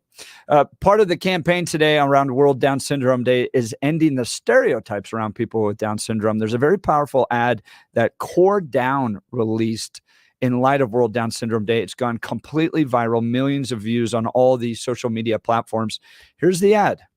Hey, bartender, you assume that I cannot drink a margarita, so you don't serve me a margarita? So I don't drink a margarita. Your assumption becomes reality. And parents, you assume that I cannot live on my own, so you don't encourage me to live on my own. So I don't live on my own. Coach, you assume that I cannot hit harder, so you don't train me to hit harder, so I don't hit harder. And teacher, you assume that I cannot learn Shakespeare, so you don't teach me Shakespeare. Old MacDonald had a farm. So I don't learn Shakespeare. E-I-E-I-O. But hey, if all your assumptions become reality, then assume that I can drink a margarita. So you serve me a margarita, so I drink a margarita. Assume that I can live on my own. So I live on my own. Assume that I can hit harder. So I hit harder. Assume that I can learn Shakespeare. So, what fools these mortals be? I learned Shakespeare. You assume I can swear, right? Assume that I can do that job. That I can go to parties. That I can have sex. That I can be on stage. Assume that I can. So maybe I will. It's a powerful advertisement. Wow. Bill and I were talking about it on the way in here because it seeks to address essentially low functioning stereotypes. Yeah. They believe that that's a self-fulfilling prophecy, and instead reverse your perspective and assume that they can do a lot more than they can't. Yeah, because anybody that has children understands that when you set goals and parameters, the children will try to reach that. Everyone has dealt with those toddlers and early adolescents that are trying to test the boundaries. And in many ways, that's the same, I would say, filter that we're looking at with Down syndrome, is that when you only decide they can do this, when you only put them inside that box, it constrains them, and they want to break outside of that box. They have the ability to, they have the capacity to, but many times we are the ones that are putting the barriers in their way. We need to help them be larger parts of our society. They're wonderful human beings, and they can offer so much to a workspace. And what I loved about that ad right there is it broke that mold. And we talked about it was the curse word. The curse word. That's the important part. And the having sex. Yes, it was. And because up until then, they're talking about breaking the assumptions you make. And then with the drop of that expletive, she shatters your preconceived notions and expectations. She proves the message that she was starting at the beginning of the commercial, and the beginning of that video. She shows you that she can break your predetermined assumptions of her. So why should she then be constrained by the other assumptions you have about her? It's exactly it. That is the point. Stop having these preconceived notions about what they have the ability to do. Give them the opportunity. Please give them the opportunity. You will be surprised what they can offer inside the workspace, inside a school, inside a social environment. They're amazing people. Part of the fact that they don't get those opportunities is that they get aborted even before they're born as a result of these prenatal diagnoses. This is hard for me. You've seen this and heard the statistics in Europe, somewhere around 90% plus. In America, it's a little different because we don't have good data. Charlotte Lozier Institute did a deep dive on this. This is the Pro-Life Research Institute. And because we don't track in America why people get abortions, in fact, we've tried to do that. That would be Stephanie silly. Luck introduced a bill down at the state capitol to even just ask that question, right? Because why would we ever want to know why? Why would make sense of that? Because then you can address those issues, right? If it's poverty, if it's abuse, if it's We do these that prenatal diagnoses. We do well, then that you can address that. We do that elsewhere in our lives. Things like we know that cardiac disease is one of the largest killers of humans in America, and we just go, no idea why. Oh no, wait, we studied it and figured out the reasons. That's weird. So this is what they found. The net result of their research is that abortion after prenatal diagnosis, and if you're not sure how this works, they can do tests prior, and there's different types of tests. There's tests around your blood, so they can do a blood test, and then they can also do an amniosac test where they actually go in and withdraw some amnio fluid, and I guess they can test that way. Now, you have 4 kids. Did you guys get tested for any of the 4 or all the 4? Never once. And for us, my wife and I talked about it, and it was because it wasn't going to change anything. Yeah, for us. That makes sense. And we've seen some anecdotal stories that people have lost pregnancies because of that amniosac test. That we were concerned about that as well. Right. Yeah, we did have that discussion. Now, we had the test. We did do the test, but it wasn't going to change anything. The only reason we were having the test was just to know the playing field. That's all it was, is what were going to be the challenges. We didn't want to have to figure that out post-birth. Yeah. And especially after what went on with our first, who had a horrible traumatic birth, spent 6 weeks in the NICU, and still has a brain injury and developmental disabilities. So we knew that things can go south. We just want to know what the playing field looked like beforehand, but it never would have changed. In fact, she and I talked about how wonderful it would be, how exciting and how much joy, because we both had experiences with Down syndrome people in our lives, and they're wonderful. They're amazing. They live in the moment. They're a bundle of sunshine and joy all the time. And it hurts me deeply to think that we're aborting them because, again, I'm going to lose it. Yeah. Well, what they found is that the net result of these prenatal diagnoses has reduced the population of individuals living with Down syndrome in the United States by approximately 30%. So, seriously, my eyes are leaking right now. Honest, it hurts me that much. Yeah. And I think this is the point of World Down Syndrome Day, is to try to break down those stereotypes. I understand, and I've had friends, and I've followed them on social media from the moment they find out, and the fear that they have that this is going to change their lives. And it does. And you listen to John Caldera, and he talks about, right? He can't travel as freely as he wants to be able to travel. And he's had to devote a big portion of his life to it.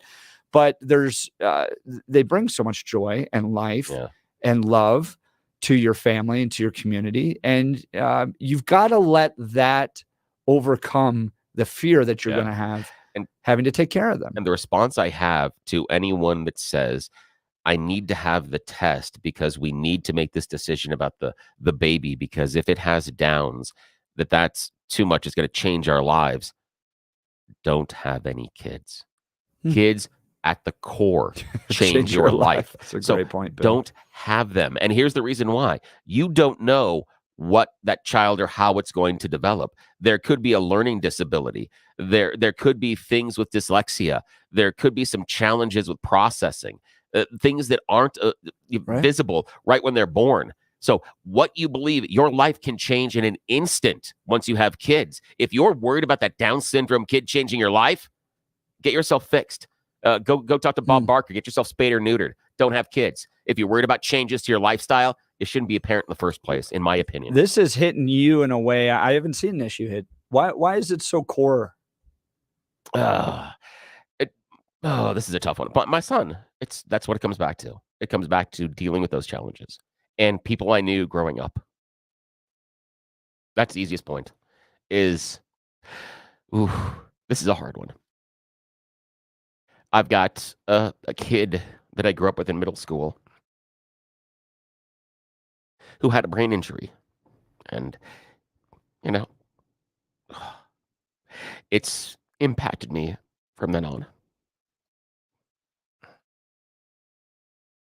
I don't know if I got to take a second here because that's fine. Yeah, I mean, that's it is that emotional. It hurts. Well, it hurts that we view them as not being good enough.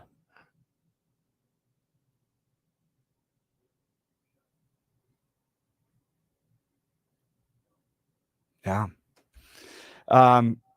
It's World Down Syndrome Day. If you're just tuning in, and we're honoring and celebrating those in our lives that may have Down syndrome, may have other issues. I was very close to the Santorum family. Bella has trisomy 19. Their daughter, she was only expected to live briefly, and she is now 16 years old. And if you ask the Santorums, she is the joy of their lives. Yeah. And they've written books about it. So. And it's okay. Deep breaths. I might be able to go a little further. Explain. Go ahead. Middle school. One of the kids in another class had a brain injury when he was a child and was developmentally delayed. And he was being teased unmercifully by his peer group in that grade. They came to our class and said, "You guys play with him out in, because we had co-recess. He's always in your games. He's in this. Can we move him into your class so that you guys can be his peer group and his friends?"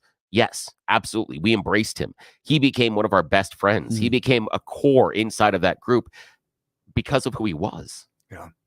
And when people around somebody like that say he's ours, he's with us. Yes.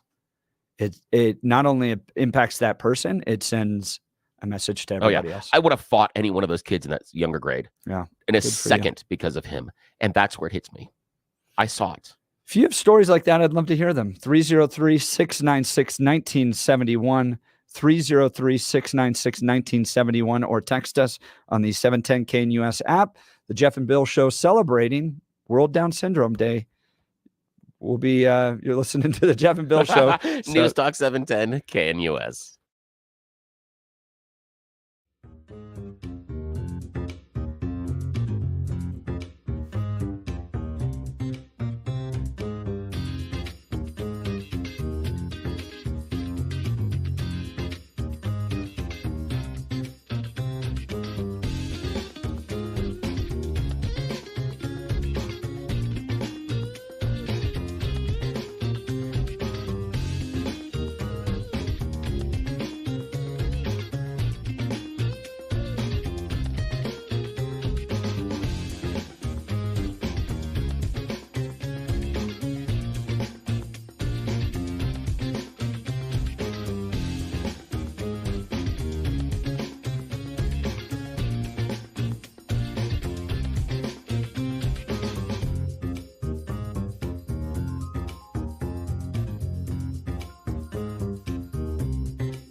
Very powerful hour as we celebrate World Down Syndrome Day and those close in our lives that face developmental disabilities or intellectual disabilities, but are still human beings and matter so much to us. A lot of text messages coming in after that segment. The abortion of Down syndrome children is a hidden Holocaust. I agree entirely with you, Janet, on that. I do too. A lot of love you, Billies. Bill, I understand your emotions. Oh, thanks. And they appreciate your defense of those in our lives. That was powerful. In the 8 o'clock hour, the Heritage Foundation is joining us to discuss the ban on TikTok. You're not going to want to miss this. Jeff and Bill Show. News Talk 710, KNUS.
It's a beautiful 8 a.m. in the Mile High City on this Thursday, March 21st. You've tuned into the Jeff and Bill Show, 710 KNUS. I'm your co-host, Jeff Hunt, along with the man in the arena, Bill Thorpe. Very powerful last hour. Yeah. As we celebrated and honored our friends on World Down Syndrome Day. John Caldera and his son Chance joined us. If you missed that, go back and listen to that segment. I guarantee you it will inspire your day. A lot of text messages of people saying that interview made their day, just to not only hear John's heart as a father and how good John is as a father, but then just the joy that Chance brings to this world. Oh yeah, he's all about sunshine and love.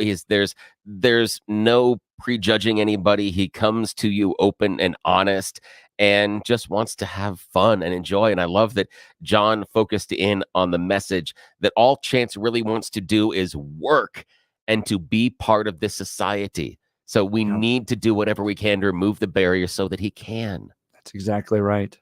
We're going to change subjects now and dive into TikTok. Joining us in just a second is going to be Wesley Hodges with the Heritage Foundation. Heritage is calling for government officials to ban TikTok operating system in the United States. But Rand Paul, Donald Trump's even kind of changed his position on this. We're going to get into all of this. You're going to want the details on this and understand how it's going to impact primarily your kids and family and this country. Don't miss this conversation. It's going to be very important. But let's check into the news with Blake Olson. Good morning, Blake. Morning, guys. Wow, what a show. 38 clear in Denver, expecting highs in the upper 60s today with sunshine. Best day of my life. Now, how many people do you know wake up and say, best day of my life? I love John. Perfect. Woohoo. John and Chance Caldera on World Down Syndrome Day today. The 7-10 5-day forecast is coming up. Our top story, Lakewood police looking for 2 young female suspects who viciously attacked and beat a man at an RTD light rail station. Victim sustained serious injuries to his face. Police also investigating a stabbing in Cherry Creek North. An altercation between 2 people led to a stabbing, and no suspect is in custody. A woman in Longmont was shot in the driveway of her home on Wednesday. Police say the shooter knew the woman, and he was arrested in Hygiene after a short car chase. In that story, the woman's condition is not known. President Biden is canceling nearly $6 billion in student loan debt for about 78,000 public service workers today. And Biden continues to confuse everyone. He says wages are up more than prices. Inflation is down dramatically.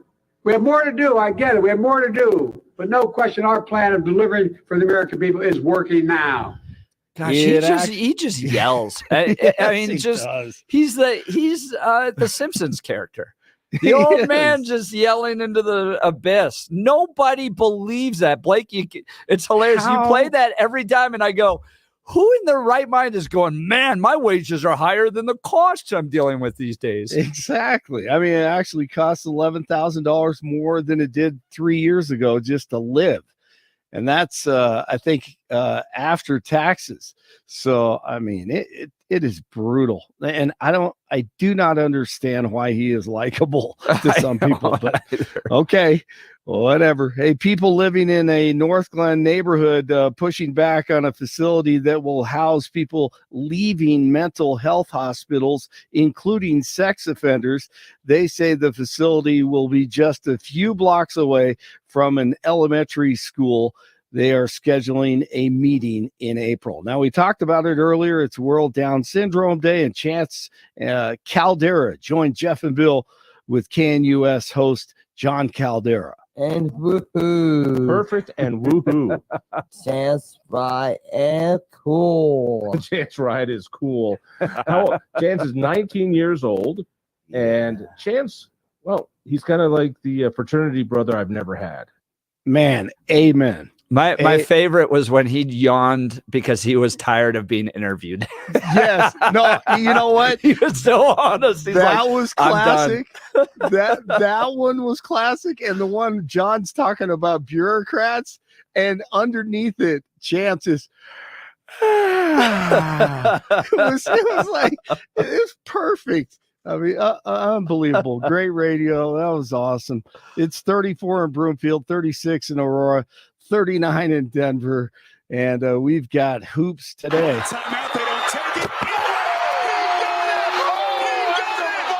First round of March Madness this afternoon. CSU takes on Texas at 4:50, and then the CU Buffaloes. And the Colorado Buffaloes are moving on to Indianapolis.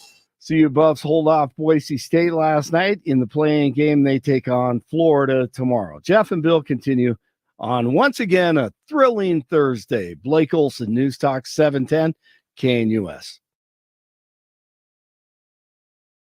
The 710 5-day forecast calls for this very nice spring weather to hold on here for a little longer.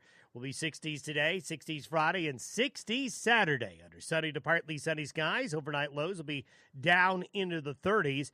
We're looking at really good weather here over the next 3 days or so. Now, the Sunday, Monday time frame will be much colder. Rain, snow showers, and even thunder possible as early as Saturday night, but certainly by Sunday and Monday. Meteorologist Don Day on 710 KNUS. The 710 5-day forecast.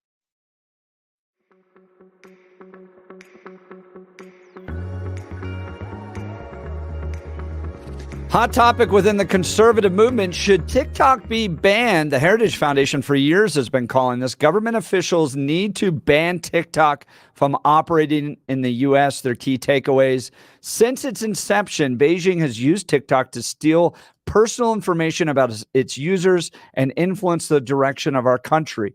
Its parent company, ByteDance, has expanded its surveillance capabilities, and lawmakers should disregard press releases from TikTok, decline to take calls from their lobbyists, and ban this company from operating in the United States. Joining us online is Wesley Hodges. He's an advisor for coalitions at the Heritage Foundation. Wesley, thanks so much for being on the Jeff and Bill Show. It is so good to be here. Thank you for having me.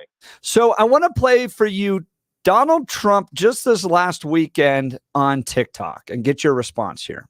Well, I know a lot about TikTok, and I gave the option of banning it, and I had it pretty much done.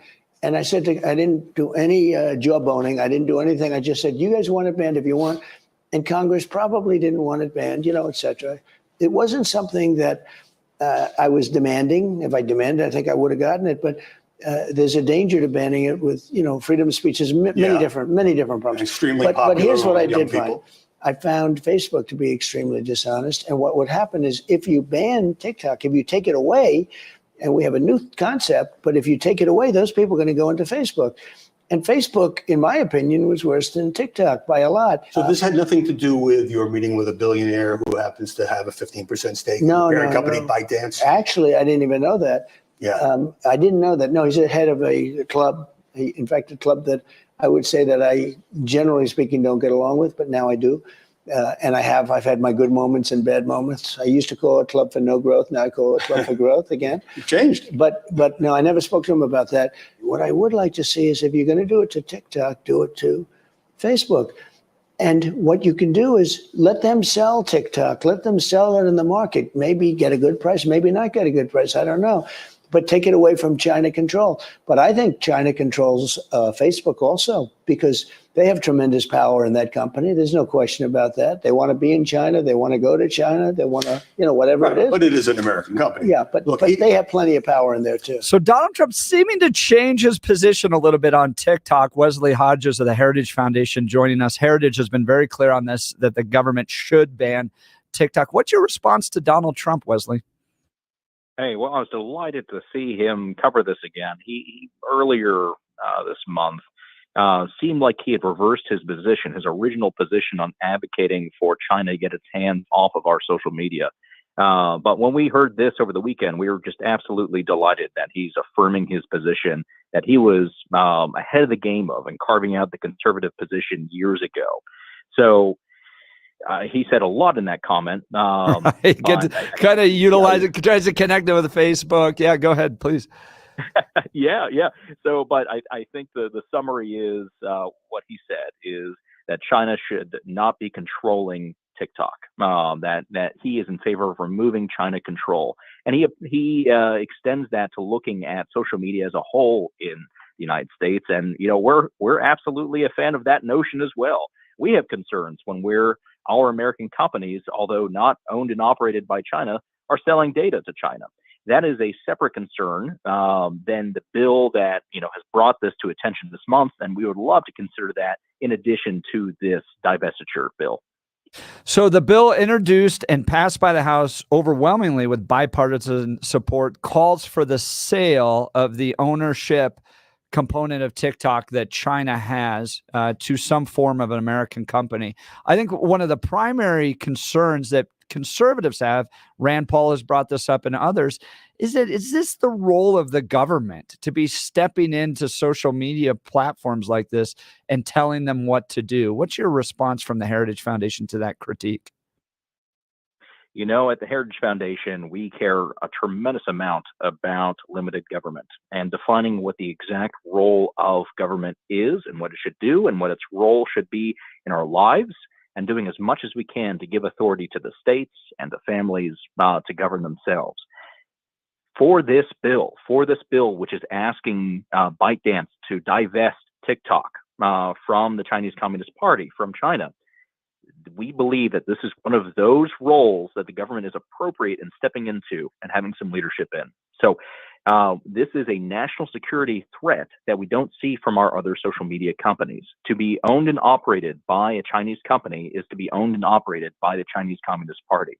So anything and everything that this app, which is probably the worst when it comes to data harvesting, collects, even if it's being stored in American servers, all of it is handed over to the Chinese at a simple request. Can you explain on that note just why it's a problem that the Chinese government has data on the videos I watch? What's the concern there? Yeah, no, absolutely. That's a great question. My first response to that is just asking, how does China use that data in its own country? Like, how does it use the data it collects from its own citizens watching videos in its own version of TikTok, which, by the way, is a very different product than what they're pushing on us. So if you look at what they use it for their social credit score. They use it to oppress minority groups, the Uyghurs. They use it to track dissidents. And if you look at how they've handled Hong Kong, they assembled a massive amount of data from the people there to crack down on that city. Used to be city-state, I guess. So that is what they would do with full control, looking at what they can do to American citizens, across the pond. There are a number of concerns that has driven, I think, the Democrats to the table on this to make them want to pass this with bipartisan effort. One of them, probably the most obvious, is looking at election integrity. So what you see this week, this month, is ByteDance is asking hundreds of thousands of American TikTok users to call their members of Congress before they're able to use the app. And they're doing this to try and curry political opinion in their direction, trying to astroturf it is the term. This is a simple switch that they were able to pull and to try and change at least the appearance of public opinion on, in this circumstance, their survival as an app, as a Chinese app. They can do that for any number of issues. They can do that to say, imagine this. Imagine if they targeted all Colorado users and said, hey, the election is canceled, or the election has been postponed 2 weeks, or it's been called for this person.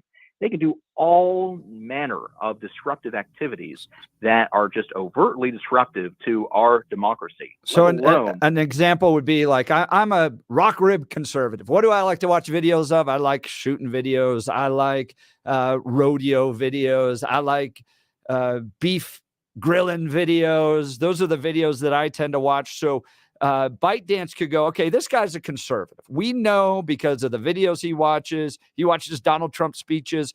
This guy's a conservative. We're going to target videos at him to dissuade him to turn out, or pro Joe Biden videos to try to change him. They can actually engage in election interference. 100%. And you put that is probably the thing that we're most concerned about with this kind of data use, is they can very accurately pin you, make a dossier on you, using their algorithms, their AI processes to figure out that you are conservative or that you are Democrat. And they can engage these groups differently in a way that actually does affect voter turnout. And, that is one scary thing, to have, one party get more of their hands on it than the other in this country. We think it's even scarier to have a hostile foreign power whose aim is mainly just to disrupt us, turn us against each other, and cause as much chaos in the United States as possible, so that our eyes are on our own tensions as opposed to Taiwan, Africa, you name it, where we're in the fray with them. That's an important point. Put it right on the dot. We're talking with Wesley Hodges. He's an advisor for coalitions at the Heritage Foundation. The Heritage Foundation has called for government officials to ban the TikTok operating system. And Heritage, no liberal wallflower. They're the most powerful, influential, conservative think tank in America. So we're diving into why. One thing that people don't know is that China itself doesn't allow this version of TikTok to be utilized by their own people. Yeah, that's completely correct. So if you look at what China does, at the moment I'm blinking what their version exactly is called. It starts with a D. Yeah, it's like Doma or something like that. Yeah. Yeah. So they have strict, so two things. Content-wise, they're pushing all manner of things that they deem as productive to the human person. And we're going to disagree on a lot of what those things are. We don't share communist values that they have. But they are pushing on their young people, science projects, different things, extolling citizenship, loose things that we could say like that's generally in the right direction. Whereas if you look at the app in the United States, you just got to ask, how many swipes away, how many videos away are you from something promoting self-harm, something that is trying to addict your children to spend some 12 plus hours a week on it. Dude, it is crazy addictive. I had TikTok on at some point when it first started, and I'd be like, what I call TikTok brain. Like I would disappear for like 2.5 hours just scrolling through. It's a crazy addictive app. Go ahead. Sorry, Wesley. No, I'm so glad you chimed in with that, because you're completely right. Even just looking at the young people in my life, it is scary how much time they spend on social media, let alone TikTok itself.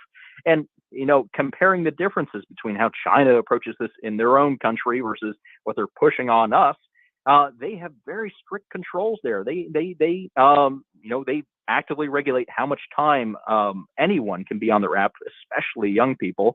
And they don't really match that over here. They do offer some controls that you can take up and use, but overall, the general approach to here is get these people addicted, get them on this app as much as possible, make this their primary source for news, for socialization, and they're pretty darn successful at it. So this only drives up the concern of having China in every one of our pockets. Here's Glenn Beck. He does a good job of getting into the real threat that TikTok has for our communities. A recent study found 38% of kids 8 to 12 are now using apps like TikTok. And to requote that Chinese official, whoever controls this app and these age groups wins the world. That is how China sees all of this. By the way, TikTok is such a powerful tool on young minds. The Chinese don't even allow it to circulate in the mainland. They won't let their own people see TikTok. When a kid in China opens up TikTok, this is what they see. In their version of TikTok, if you're under 14 years old, they show you science experiments you can do at home, museum exhibits, patriotism videos, and educational videos. And they also limit it to only 40 minutes per day. Education, science, patriotism, and usage is limited. Meanwhile, this is what our kids see. In the lead up to the 2020 election, videos on TikTok included how to sabotage railroad tracks, methods to interfere with the National Guard, how to access the White House via tunnels. The average American, including kids, spends 82 minutes a day on TikTok. Over an hour, almost an hour and a half every day, getting manipulated by a foreign algorithm that China considers important for its national security. How can we stand around with our hands in the pockets and do nothing? So we've all put together the fact that TikTok is bad. It's very, very bad in its influence and its scraping of personal data. But Wesley Hodges, advisor for coalition to the Heritage Foundation, explain to me why it's the government's role to step into this. Why not just tell all the parents this and have us delete this app? Why do we need the government to step in? I'm really grateful for that question. The two answers I would have for you are, one, this is a legitimate role for the government to step in. Again, at the Heritage Foundation, we're very focused on limited government, on what are the enumerated powers that we should be pursuing. We strongly believe that this is a tight bill that does the job that the government is asked to do as a federal body, something that should be handled by the federal government. And two, we are not going to give parents a fighting chance by just kicking the can down to them. My favorite Babylon Bee article of this week is a couple of parents lamenting how they don't understand how their 1 hour a week of their child in youth group in church isn't counteracting the 30 hours he spends on TikTok. If you look at it, even if you are the best parent in the world, and I'm a father of a 1-year-old right now, and I'm trying to look into the future and get ready for some of these battles. Even if I was the best parent in the world in regulating what my kid is taking in, I don't have a monopoly. As much as I sometimes would want to, I don't have a monopoly on my kids' time and attention. And we simply are not in a society where we can fully expect our parents to play goalie on everything our children deal with. For example, we have a consensus that we should not have pornography accessible by children in this country. That's obvious and accepted. It's that same principle that we need to put up barriers as a country to protect our children in particular from all manner of obscene and harmful content. Rand Paul thinks, though, that we're acting like China. Here's Rand Paul. My concern has always been with the centralization of power, with giving up power. I don't care whether it's a Republican or a Democrat president. Amen. I don't want any president to have the power to ban apps that are sold on an app store. And that's essentially what this is going to happen. 180 million Americans put dance videos up and whatever else is on TikTok, and they choose the terms of those services the same way people on Facebook do. And does Facebook scrape your data? Sure. Does Google scrape your data? Do all of these giant tech companies scrape your data? They all take your data. But the thing is there are now accusations. They say, oh, TikTok's owned by the Chinese government. The Chinese communists own it. Well, that's not even true. You can't say stuff just over and over again that's not true. TikTok is owned by about 60% of it's owned by international investors from all over the world. 20% is owned by the two Chinese software engineers that created the app. And 20% is owned by the employees of TikTok, which 7,000 of them are Americans. So there's a significant nexus of Americans in the ownership. And then there's a significant nexus of Americans using this. And they say, oh, well, the Chinese government owns it. It's just frankly not true. Now, the company that owns TikTok also owns something like TikTok that is censored, and the Chinese let that be broadcast throughout China. The Chinese government does have a member of the board. It's called Douyin. It's the Chinese TikTok, but they don't have a member of the board of ByteDance. They don't control ByteDance, and the data is now kept in Oracle Cloud, centered in Texas. And this has been done because the company wants to try to exist. It's a very popular app. It has a great deal of value, so they're doing anything they can to comply. And yet the hysterics in the House are just shut them down, communism this, communism that. Look, I've written 2 books about Chinese communism and what it does both during the COVID leak and also what it did during Mao's reign. So I am no fan of Chinese communism, but at the same time, we can't sort of emulate the Chinese to try to protect our way of life, becoming like the Chinese and banning things. TikTok is banned in China. They don't have TikTok. They have a censored version in China that the Chinese government does control, but they don't control TikTok over here. If we ban TikTok, we're simply becoming and acting like the Chinese. So there is a hysteria afoot, but in America, there are things that protect. You can't just take people's stuff in America. If you have a company, I can't come take Tucker Carlson Network just from you because one of your investors is from China. I have to go to court. I have to prove that somehow you're a Chinese communist and that you're giving data to them. These are all allegations. They may or may not be true, but you can't take someone's company worth billions of dollars without proving it in a court of law. Likewise, you can't take the rights of freedom of speech of 170, 180 million people who want to express themselves. So I think the courts will rule against this. They did twice in the last 4 years in federal court, and they just recently overturned the Montana ban. So I think there's a very good chance this is unconstitutional, but that doesn't seem to be deterring any of my colleagues in the House. That's Rand Paul discussing the ban on TikTok. Joining us is Wesley Hodges, advisor for coalitions at the Heritage Foundation, calling for a ban on TikTok. Where's Rand Paul wrong? You know, I really wish that Senator Paul was right. I really wish that the way he framed it was the way the world was. But unfortunately, we have to disagree with him on the facts that ByteDance, which owns and operates TikTok, is fully in Chinese Communist Party control. If you look at if you just look at ByteDance's leadership, you'll find that their founder and former CEO, their vice president and chief editor, their VP of government affairs, all the way down, all of them have roles in the Chinese Communist Party. And it is very clear to anyone that pays attention to these sorts of issues at all, that if the Chinese Communist Party asks for something from a Chinese company, they must comply every single time. So I guess he's trying to distinguish that this isn't a Chinese company. He's wrong on that.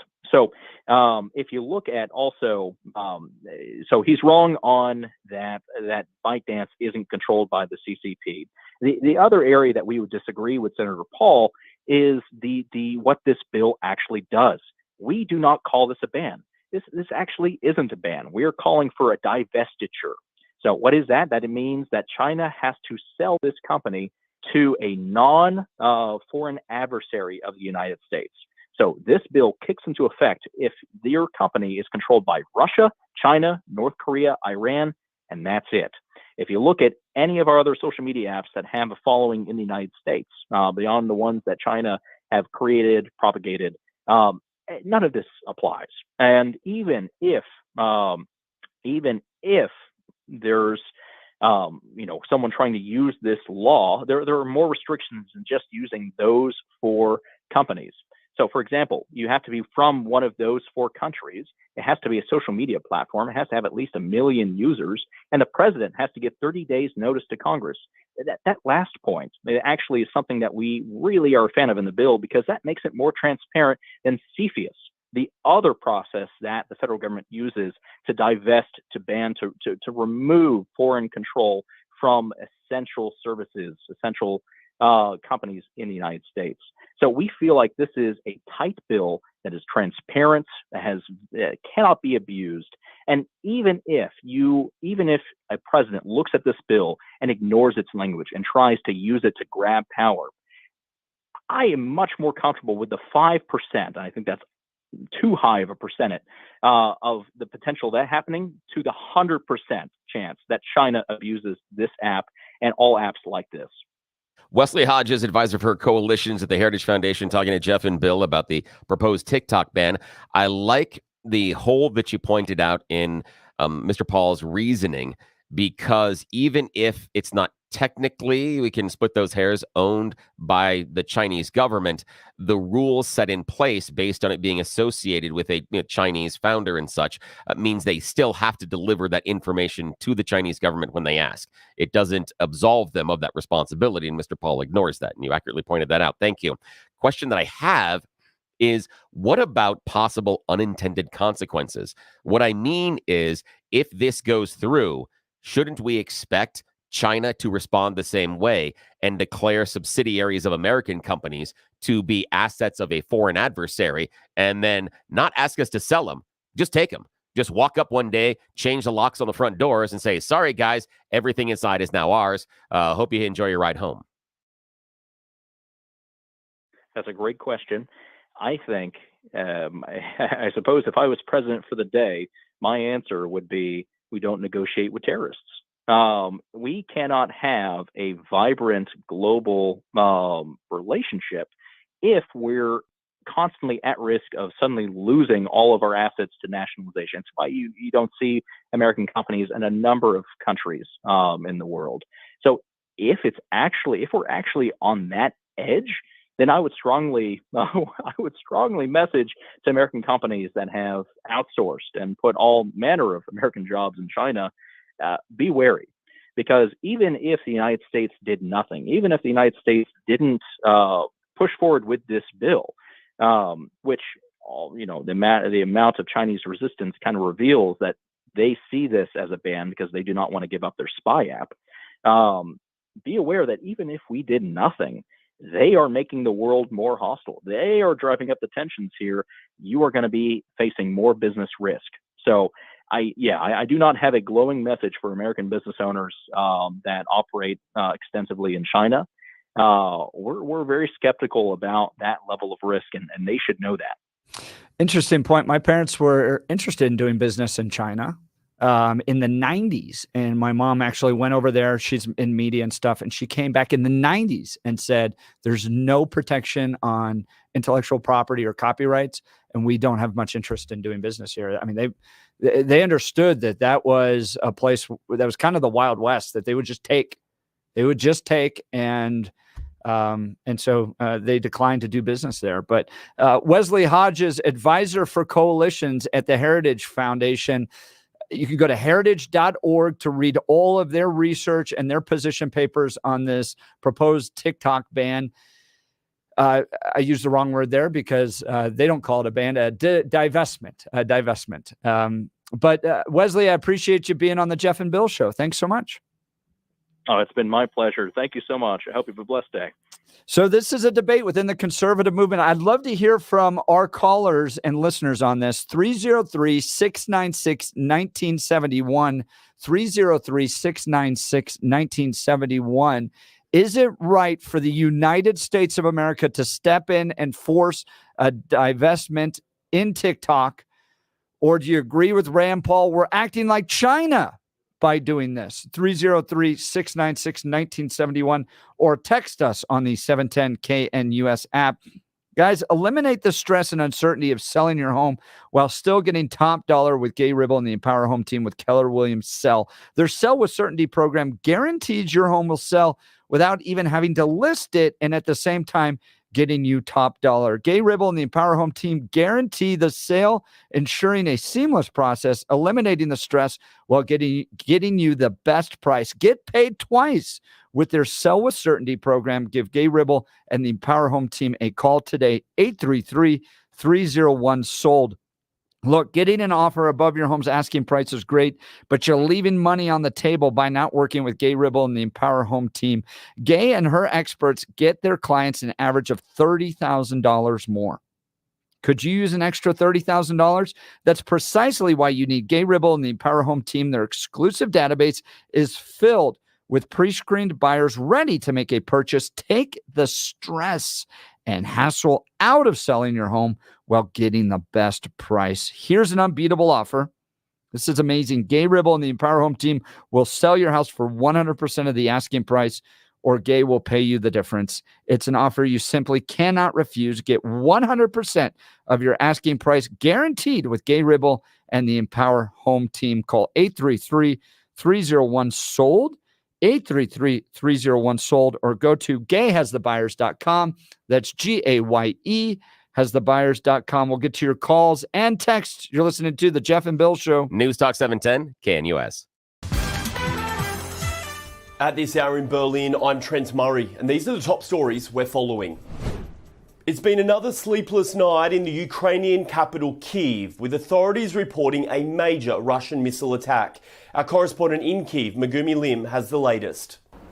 It has been 44 days since Russia carried out its last missile attack on Kyiv. And according to the Ukrainian Air Force, all 31 cruise and ballistic missiles targeting the capital were shot down.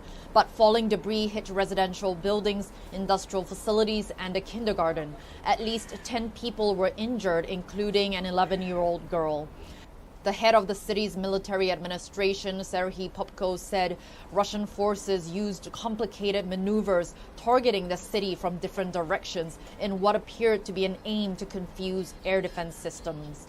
The president says he's targeting for 56% of all new US vehicles sold to be electric by the year 2032. A big jump considering that last year just 8% of new car sales in the US were electric.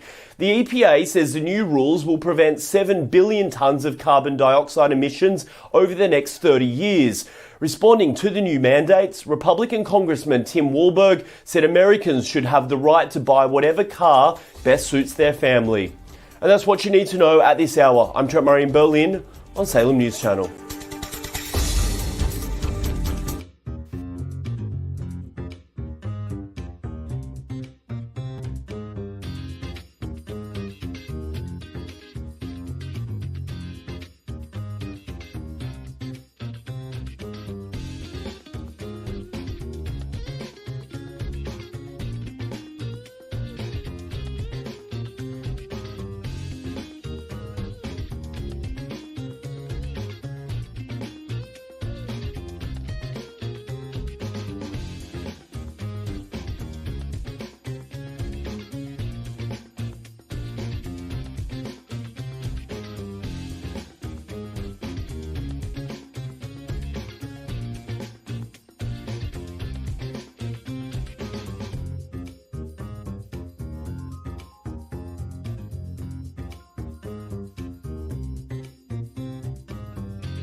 All right. You this. know the story of this song here? I don't know the story of any song, man. No, this is an interesting one. Man in a Box. We'll do a different day. It's basically two songs in one. That it started out in one theme, and then after dinner with some music executives that kind of talked about vegan lifestyles and things. The lyrics then took on an anti-meat thing. So there are two sets of lyrics in one song, and that's why if you listen to the lyrics in that song, they don't make any sense. They make no sense because half the song was written doing one thing, and the other half of the song was written doing something else. So yeah, but again, I know. All because of a dinner. Yeah, I still like the idea that. How persuasive were those record executives? It should be in advertising if they're doing that. If they're able to say, "Oh, I should totally change the theme of this song." Yeah. Oh well. 67 today, warm and pleasant, and then Friday 60, Saturday 63, and then showers develop Sunday into Monday. So, really get out and enjoy that nice weather and that spring break. Yeah, for the last couple of days, huh? Hunt household. Yeah. Wonderful. I know. My kids are lamenting how many days left. Right, yeah, I know. Ours too. Yes, that's sadness. This tweet came out at 2:32 this morning. Representative Andrew Clyde. While Americans were sleeping, the swamp released its second half of the omnibus spending package. 1,012 pages that spend $1.2 trillion of taxpayer dollars on disastrous policies. The House is expected to vote on this monstrosity later this morning. I don't, that like more than anything else about government drives me nuts. What part? What is it? Tell me. Focus. What part? Oh man. The spending? So this thing is jam-packed full. I'm showing it on YouTube here. This bill is a gift to special interests, right? Lobbyists snuck in little things, right? Our company's going to get this. Yes, as we got paid to do, right? We have no idea what's in it. The lawmakers have no idea what's in it, and it's going to go for a vote. And if you don't vote for it, you're not funding the poor, or you're not funding our military, or pick any sort of thing that you can use as a political tool to beat your opponent over the head with. I've often said if I ever became governor, I would lock the door. I'd put a sign out there with my cell phone number. I'd say, call me if there's an emergency, but I'm not doing this stuff anymore. I'm so tired of this, where we're delivering special interest. We're delivering taxpayer dollars to special interest groups. We didn't even read it. Nobody knows what's in it. You're going to be forced to vote on it. Man, that's a great point. That just drives me crazy. You make a great point there, because when they lump it into an omnibus spending bill, it becomes universal. So you can't vote against it because there's going to be something in there, that it's you will like. Your kids' food. Like, imagine you did this with your own household budget. Oh yeah, your kids' food is attached with your Netflix bill. Yeah. And you've run up a huge deficit. Anybody else would go, well, we're just going to cut the Netflix bill. We're going to make sure we feed our kids. But your government throws it all together and then beats you with a political hammer in order to get you to vote for it. And then we wonder why they never can balance a budget, because they're not concerned about doing that in the first place. And I agree with you. And I think, again, over the last 20 years, it started before that, but the last 20 years especially, we've leaned into the idea of being in power, being in Washington, D.C., but not actually doing your job. Right. That it is job security to not govern. It is job security to not pass the bill. Right. Because then you got to go back and keep fighting. So you got to send me back because I got to keep fighting those jerks. And it would make sense for us to break these things all into pieces, because then you can have that conversation about each one of them. Each one of them. Yep. But if we lump them all into one, then the special interests get the cover. I get to play to the special interests that I need to. And also I can go back to my constituents and say, look at the wonderful stuff that I have done.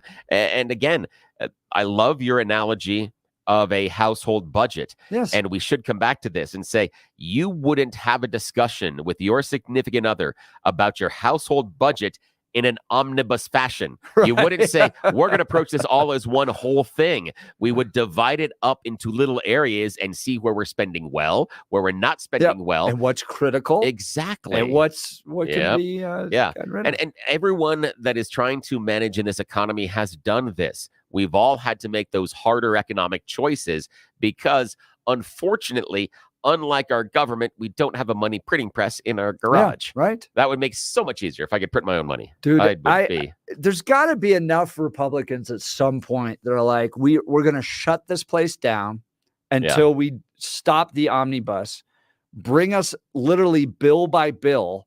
This is what we're going to spend on the Navy. This is what we're going to spend on the Army. This is what we're going to spend on SNAP benefits, and vote on those one and have a discussion. You know what they're afraid of is that that's really going to slow down the government.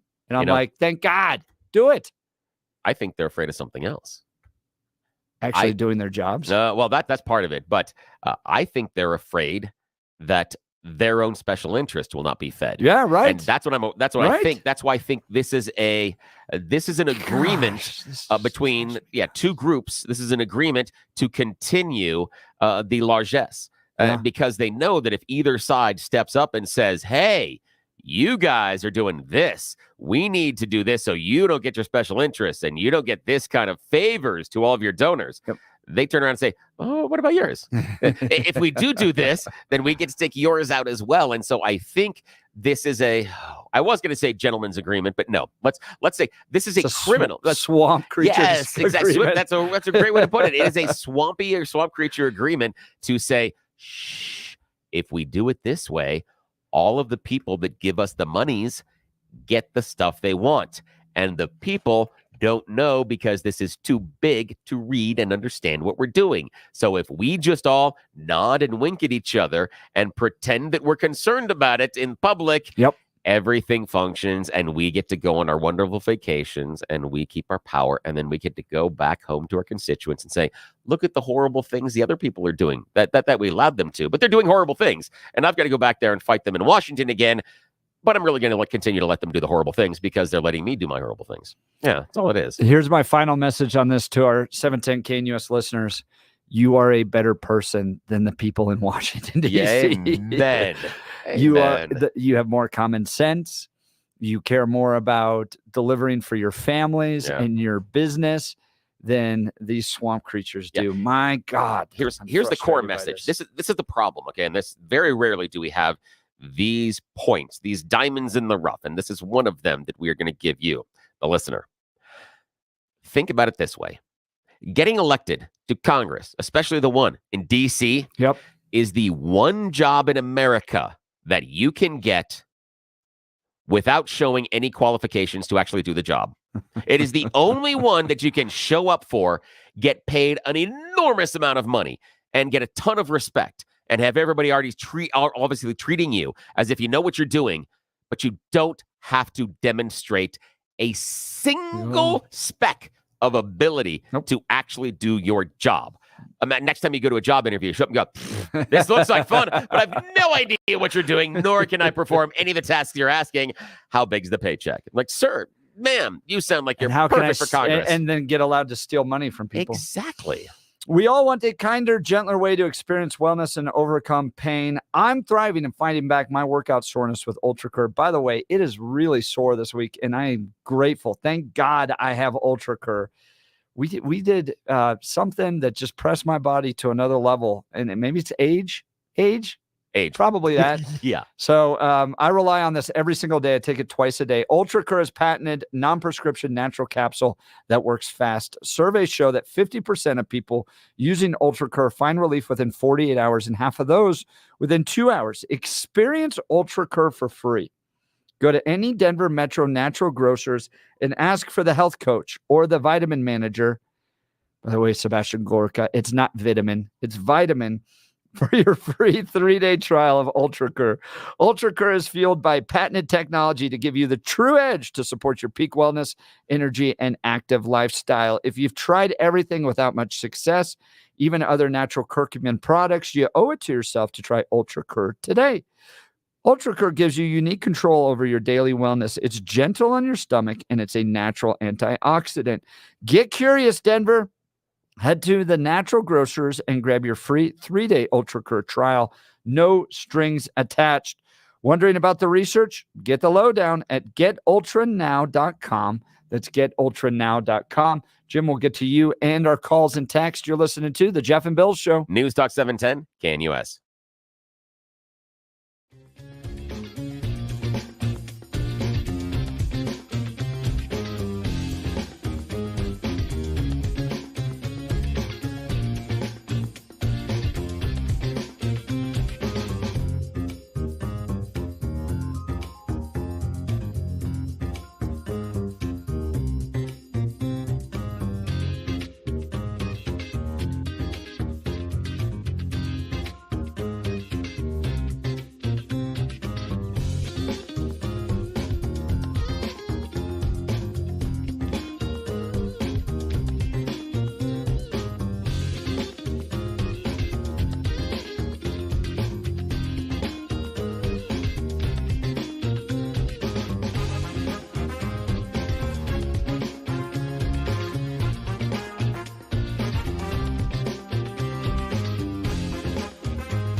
Welcome back to the Jeff and Bill Show. It's going to be nice today, 67. Get out and enjoy that sunshine. Tomorrow, 60 as well, and then Saturday, 63.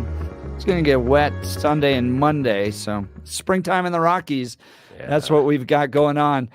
We were discussing that bill, the omnibus bill, the second half of it, introduced last night at 2:32 in the morning, and of course, the lawmakers had 1,000 pages to read in a few hours. Because that's how you get the best work done. Brilliant. Yeah, Isn't that's that great. Wonderful? Yeah. It's like your professor dropping an assignment at 2 o'clock in the morning. Right. You know it's going to be the best assignment ever. Joining us in the 9 o'clock hour is going to be Brian Wilbur with Bingo Reverse Mortgages. Not going to want to miss this. This is a great conversation because I've always heard a lot about reverse mortgages. I'm finally going to get the details on what it's all about. So stick around. You're going to hear this. You're listening to the Jeff and Bill Show. News Talk 710, KNUS.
It's 9 a.m. in the most beautiful city in America, Denver, Colorado. Good morning, Mile High City. It's Thursday, March 21st, 9 a.m. You've tuned into the Jeff and Bill Show on 710 KNUS. I'm your co-host, Jeff Hunt, along with Bill Thorpe, bringing you the freshest insights, hottest takes to kickstart your day. It's been an absolutely incredible show.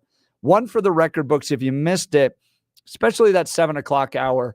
Go to 710K in US. You can download the podcast there. We hosted John Caldera, the president of the Independence Institute. You know him as a regular voice here on 710K in US, but what you may not know is that his son has Down syndrome, and today's World Down Syndrome Day. So his 19-year-old son, Chance, joined us on air for one of the most beautiful conversations we've ever had. If you weren't here at 7 o'clock in the morning with us, you need to rethink your life choices.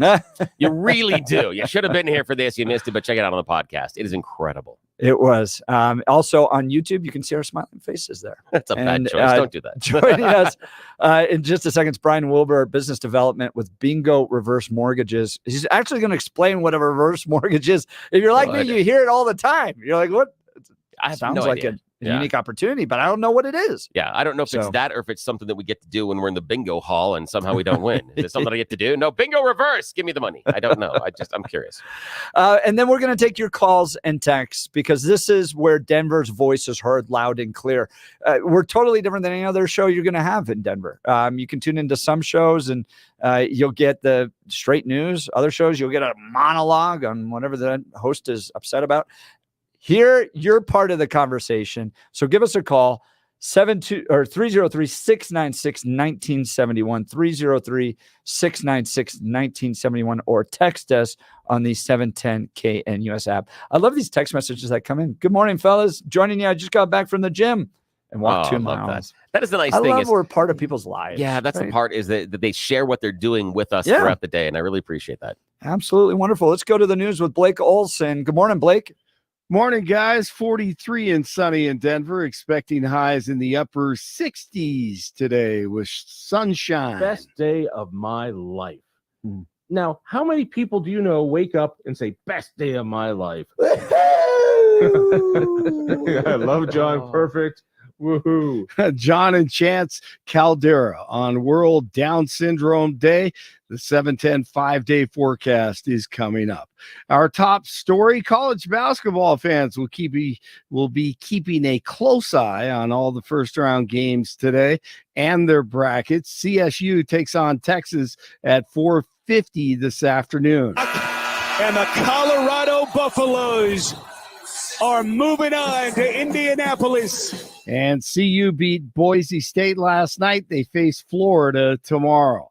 All right, the Swamp Creatures in D.C. at it again. They're not a basketball team. Well, you know who they are. Introducing a $1.2 trillion funding package, i.e. garbage can. House and Senate have until the end of Friday to pass the bill, or there will be at least a short-term lapse.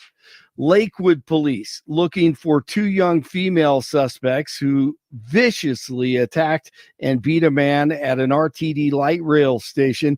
The victim sustained serious injuries to his face.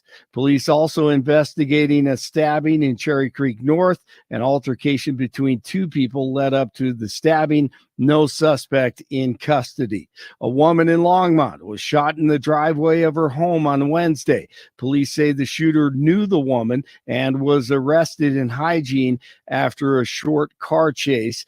The woman's condition is not known. President Biden is canceling nearly $6 billion in student loan debt for about 78,000 public service workers today. And Biden can't make up his mind about the deficit. Once again, 2 trillion, 1 trillion, 160 billion. We reduced the federal deficit by $160 billion. Hear me? $160 billion. And we've cut deficit by the time it's out, over $2 trillion and still cut the budget $1 trillion. Well, Wesley Hodges of the Heritage Foundation on with the fellas last hour, and he said that the TikTok sale is crucial to our country. China should not be controlling TikTok. That he is in favor of removing China control, and he extends that to looking at social media as a whole in the United States. And we're absolutely a fan of that notion as well. We have concerns when our American companies, although not owned and operated by China, are selling data to China. He is former President Trump. It's 38 in North Glen, 39 in Castle Rock, 43 in Denver. Nuggets and the Knicks tonight also. The Avs go for 8 straight tomorrow at Ball Arena against the Blue Jays. One timeout, they don't take it. All right, have a good day. Jeff and Bill continue on this Thursday. Blake Olson, News Talk 710 KNUS. The 710 5-day forecast calls for this very nice spring weather to hold on here for a little longer. Will be 60s today, 60s Friday, and 60s Saturday. Under sunny to partly sunny skies, overnight lows will be down into the 30s. We're looking at really good weather here over the next 3 days or so. Now, the Sunday, Monday time frame will be much colder. Rain, snow showers, and even thunder possible as early as Saturday night, but certainly by Sunday and Monday. Meteorologist Don Day on 710 KNUS.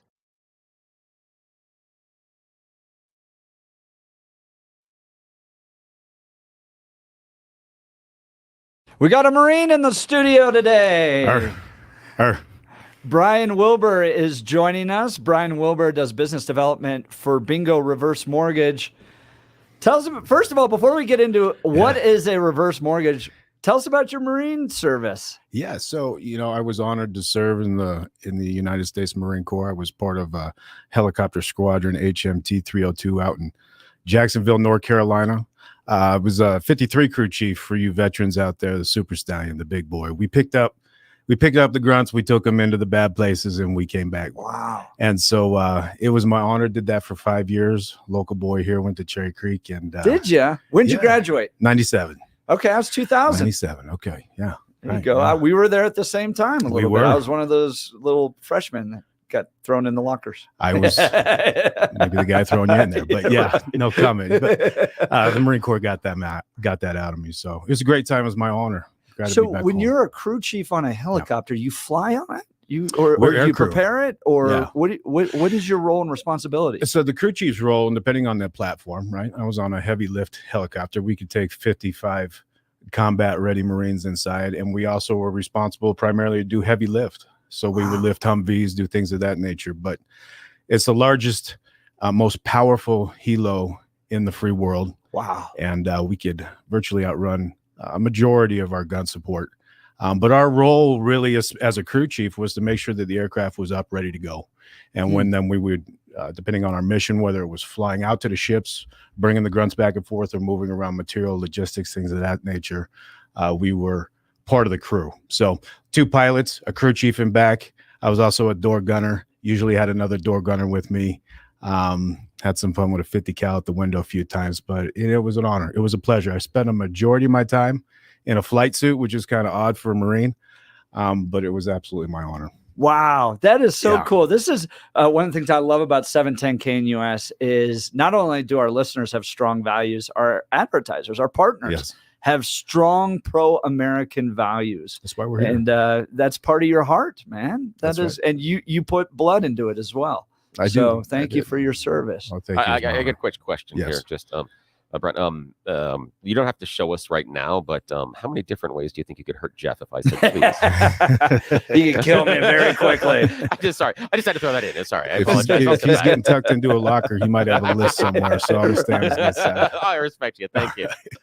I had one of my this is a little side note. We're going to get into reverse mortgages in a second, but one of my buddies from Cherry Creek High School is a Marine, lost his life in Iraq. Mark Engel. He was a year younger than me, so it would have been 2001. Okay. So those guys, he was killed in an IED explosion back before they got the big heavy, Armored. those guys first went in there, man. They just basic Humvees. Light skin. Yeah. Yeah. No protection. So yeah. some of those guys from Creek gave their lives. Semper for Fi, God freedoms. bless him. Yeah, absolutely. Amen. Help me understand what is a reverse mortgage, first of all. So you guys are with Bingo Reverse That's Mortgage. right. I hear about these. You hear the ads all the time. I'd love to know, first of all, what is one? Well, reverse mortgages have been around for a little over 60 years, right? And so anything that's that old, right, is going to have a little history. Yeah. Maybe even a little baggage, if you know what well, I mean. and right? it's you've heard different things over the years, but You yeah, do. go ahead. Yeah, you please. see the celebrities hawking them, and really our job is to help educate and help inform people. This is a safe product, has been for the last 30 years or so, but it's a lot like your cell phone. analogy I like to use. Remember your first cell phone back in the day? Yeah. Right? It's gone through many iterations, many improvements, many updates through the years, and through the last, 30 some odd years, it's been improved to a product that's much more mainstream now. And really what it is it's a financial tool that's disguised as a mortgage, right? It doesn't look like a typical 30-year traditional mortgage. It doesn't look like a HELOC, right? It doesn't look like a home equity loan. And I'll talk about those here in a moment. But it's a tool that when used correctly, it can be a game changer for retirement income. Yeah. So I understand what a basic mortgage is, right? I got a mortgage. I pay it to the bank. There's interest on it. And we're paying down the principal over the years. And then in 30 years, we'll finally be done, or 15 years, we'll finally be done. So what exactly is a reverse mortgage? So a reverse mortgage it's really just that simple. It's a mortgage. It's not much more complicated than that. It is a tool for seniors over the age of 62. Typically, there are products for those over the age of 55, but it's a product that allows people to tap into some of their housing wealth in the form of tax-free income. Okay. Now there's no required mortgage payments that need to be made. Okay. And in addition to that, because it's tax-free, there's some other benefits we could talk about in a moment, but really the biggest benefit of a reverse mortgage for a retiree is cash flow, and not just cash flow, but tax-free cash flow. So we kind of have two different clients typically. All right. About 20-25% of our clients, maybe their primary source of income in retirement is Social Security. They're on a little bit lower income spectrum, and they're looking to increase either cash flow or to even get by sometimes. All right. Or to increase just the quality of their life in retirement. All right. But go on vacation. Precisely. Those types of things. Actually have fun. You worked your entire life. Let's go play some golf. Exactly. And so it's not a tool of last resort like it used to be thought of. And the reason I say that is because a vast majority of our clients don't quote unquote need a reverse mortgage. Okay. I would say a majority of our clients have $250,000 to $2.5 million saved. Okay. And what they're doing is they're really looking for a way to lessen their tax burden, increase tax flow, or increase tax-free cash flow. And that's really their goal. So are these people that come with a house they own? So let's say I own a house that do they have an existing mortgage, or they have no mortgage, or sure? How does that work? So the clients that have typically $250,000 or less saved, right? Those clients on that end, they're typically still have a mortgage on the home. Okay. And so just redirecting that mortgage payment back into their income on a weekly or a monthly basis is a game changer right there. All right. Now it is a negatively amortizing loan. All right. And it goes that there's essentially, instead of you paying the mortgage company pays you. Right. And then they pay down over time, and then eventually the home belongs to them, or how does that work? So that's one of the big myths out there. Yeah. The bank never owns your home. Right. The government never takes your home. As long as you pay your insurance, all right, and pay your taxes, HOA fees if you're in a covenant controlled area, as long as you pay those, you can remain in your home until there's an event where you no longer live in your home. You move to a nursing home, or there's a death or something like that.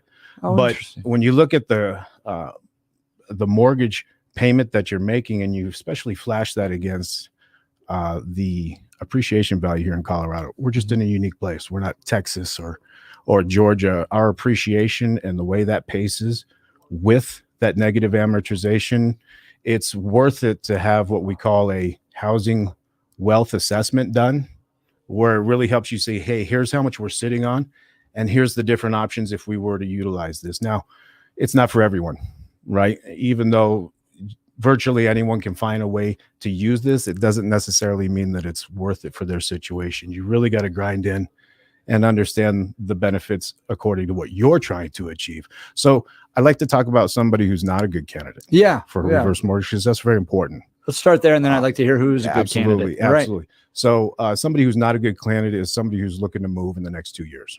Okay. This is really designed originally to be a long-term housing solution. All right. So the value of this is in staying in your home longer rather than less time. So if you're going to move in the next 2 maybe 3 years, this might not be a good solution for you. Okay. Somebody else, it might not be a good solution if somebody's trying, if they're attempting to, for example, delay taking Social Security, right? This could be a good tool for them to use, or they may want to wait, because it's all depending on age with a reverse mortgage as well, right? How much money you can pull out is depending on your age, the value of the home, the current interest rate. So there are strategies and techniques about the timing you want to use when to pull it out, right? So, but reverse mortgage, it's kind of like, I like to use the analogy like the Super Bowl, right? Remember a few years ago, the Super Bowl team, they're coming in to win in the fourth quarter. It was like the last drive. They got a shot to go down and win it. Everything you could ask for in a Super Bowl game, right? Yeah. And they didn't have, right, 11 players on offense. They only had 10. And so they went out on the field, right? And they played against the defense who had 11 players. They only had 10 and they won. You remember that? No. No, because it never happened. Okay. Right? Yeah. Going, it's because it never happened. I'd like to watch that. Yeah. Yeah. And the reason why is a professional team would never go into the Super Bowl, the championship game, without all their players on the field. Right. And that analogy translates very well. I didn't come up with this. I borrowed this from a colleague. But this analogy translates very well when you're in the Super Bowl of your life, when you're in the Super Bowl of your retirement, right? It's the last time you can make, it's the worst time to make a financial decision that's not in your best interest, right? And so are you the type of person that is going to go out there with just 10 players? Or are you going to bring that 11th player? That 11th man is the reverse mortgage, because you got pension, you got income, insurance, your savings, all of these different tools. But that 11th player is the reverse mortgage.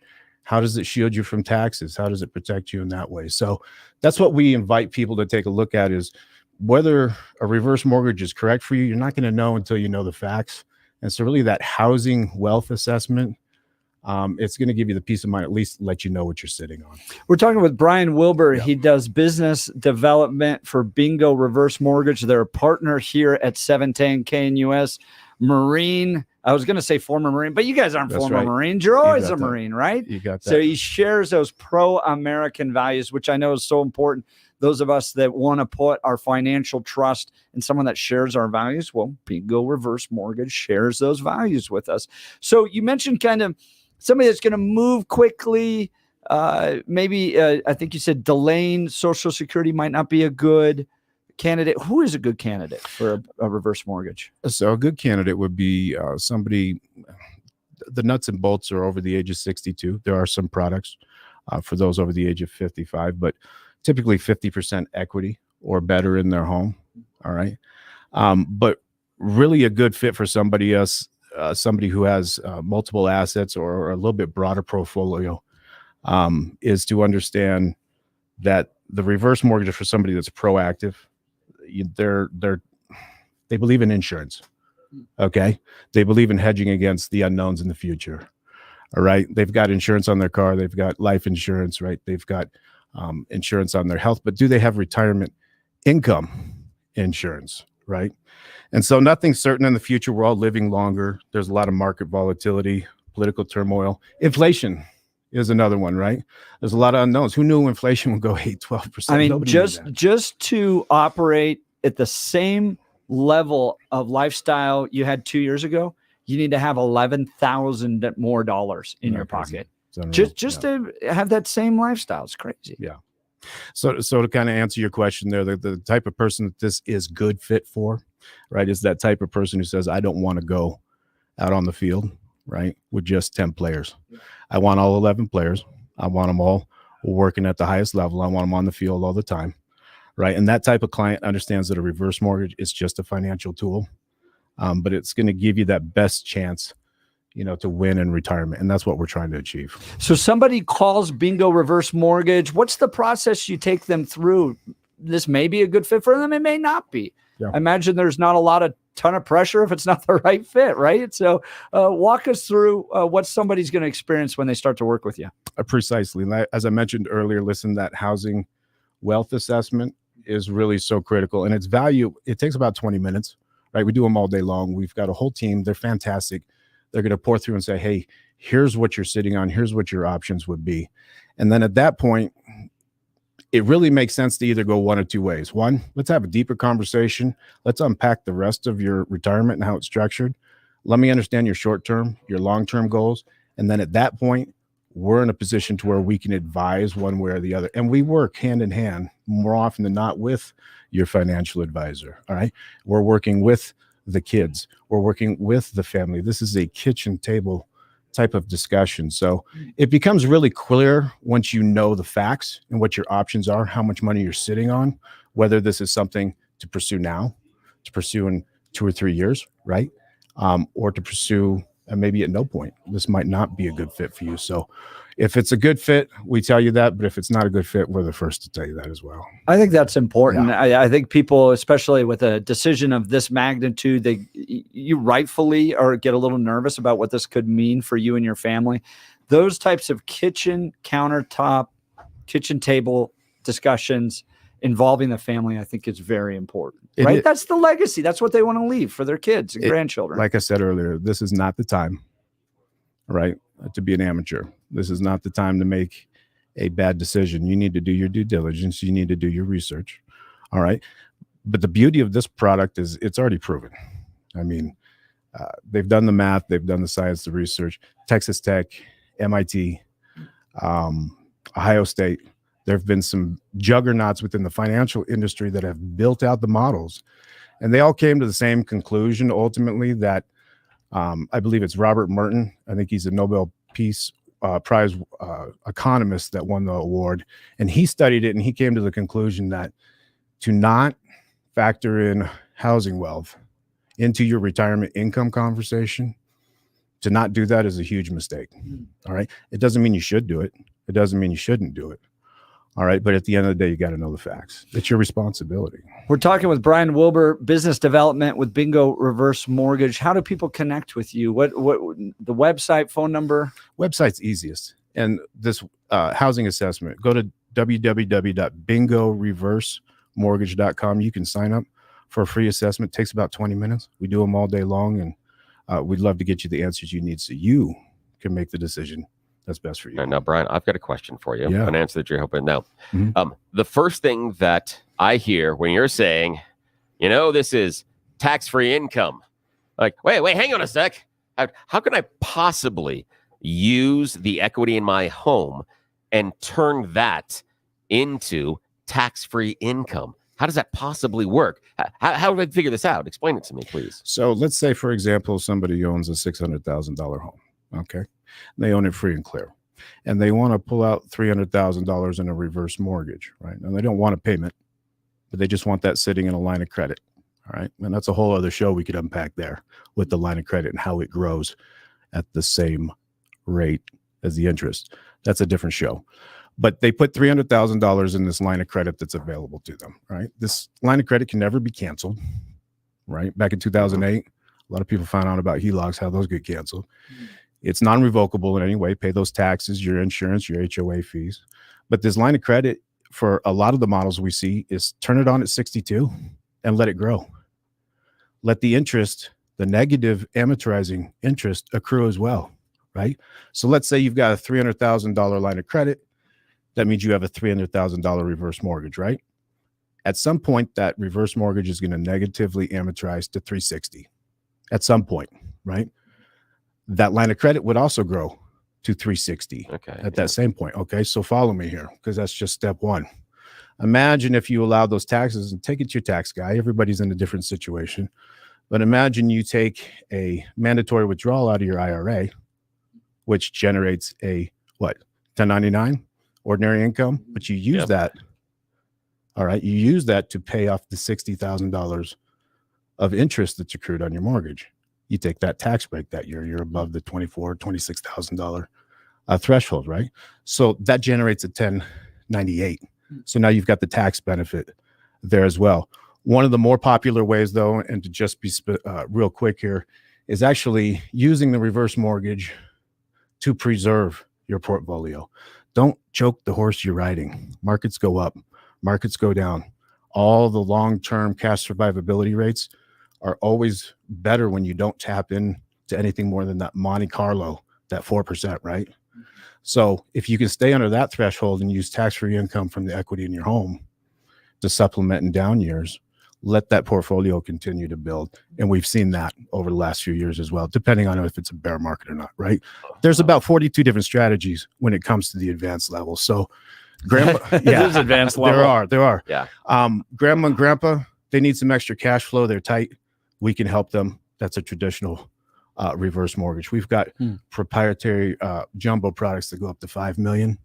And it's really about tax shelters. Okay, so stacking tax. if I try to boil this down and see Yes. if just the skeleton, and maybe the middle school level, Yes. what I'm hearing is you are taking some of the equity out of your home and you're putting that into a line of credit, and because of how the function of that vehicle, it then can offset or replace some of the retirement income that you might have, and then that ends up offsetting your tax liability, which then ends up making it tax-free, type of an idea. Exactly. And All right, cool. The only thing I'd add to that is it's non-provisional and non-taxable income, and that means it does not count against your Medicare benefits as well. So tax-free, important. non-provisional, no-brainer for some people. Excellent. Thank you. You're welcome. You got that all together? That's interesting. Ready to go? Yeah. It is. It's fascinating. That is. I didn't wake up one day and say, "Hey, I want to be in reverse Well, mortgage." I space," you know want what to talk mean? to you about this real quick. So Yeah. joining us is Brian Wilbur. He's with business development for Bingo Reverse Mortgage, and also in the studio is his wife, Holly Wilbur.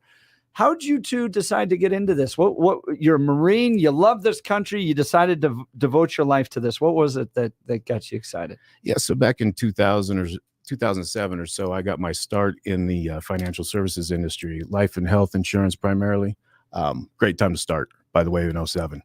But fast forward, I'd been in the financial industry in some way or other for a few years. And Holly actually grew up around the mortgage real estate industry from the kitchen table all the way up. Her father was involved in it and was never interested in it. You know, it's got all the negative connotations to it, all the things people think that are bad about it. So was never curious. Wasn't even of the age group really, right? 45 years old. But then I started hearing about 10,000 people are turning 62 every day. That's right.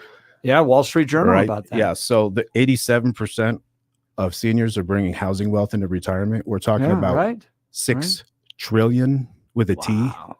So people are living longer, right? Yep.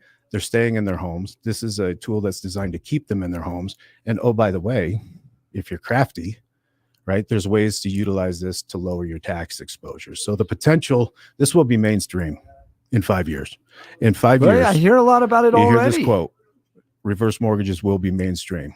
So I got into this because I have a passion for how it impacts people. Yeah. I love saving people from having to pay Uncle Sam too much money. That's awesome. That's great. I get Preach. off on it. But it's grandma and grandpa that are struggling. Yeah. He passes away. She loses pension. She loses his Social Security. Hmm. She owns a home, but she can't even go to lunch with her grandkids. When I make that impact and I put a little money in her pocket every month for the rest of her life, that's why I got involved with it. Brian Wilbur. I love that, man. Brian Wilbur, business development with Bingo Reverse Mortgage. Also joining us, Holly Wilbur, reverse mortgage specialist. All that, and you can connect with them and get the details and just start the process or listen, see if it's the right fit for you at bingoreversemortgage.com. bingoreversemortgage.com. Brian, thanks so much for being with us. Fantastic. Thanks Thank for you, being gentlemen. a partner with 710 KNUS, thank you man. so much. Thank you My for honor. your service to this country. Yes, My thank you. honor. That is awesome. Men, you've heard a lot about how treating low testosterone can improve your sleep, your workouts, your energy levels, and more. But I want to talk to you about your love drive, because low testosterone can have a significant impact on your desire for intimacy. And if you're in a relationship or wanting to be in a relationship, a low love drive can be a real problem. There's good news. Go to RockyMountainMen'sClinic.com and take the low T quiz on their website. It's a simple 10-question quiz with yes or no answers, and it only takes 2 minutes. Then schedule a consult with Rocky Mountain Men's Clinic. A Colorado licensed medical provider will review your results with you and discuss your options. Cost of the appointment's only $99, which includes a medical consult, T and PSA test. And if you sign up for testosterone treatment the day of your appointment, the visit's free.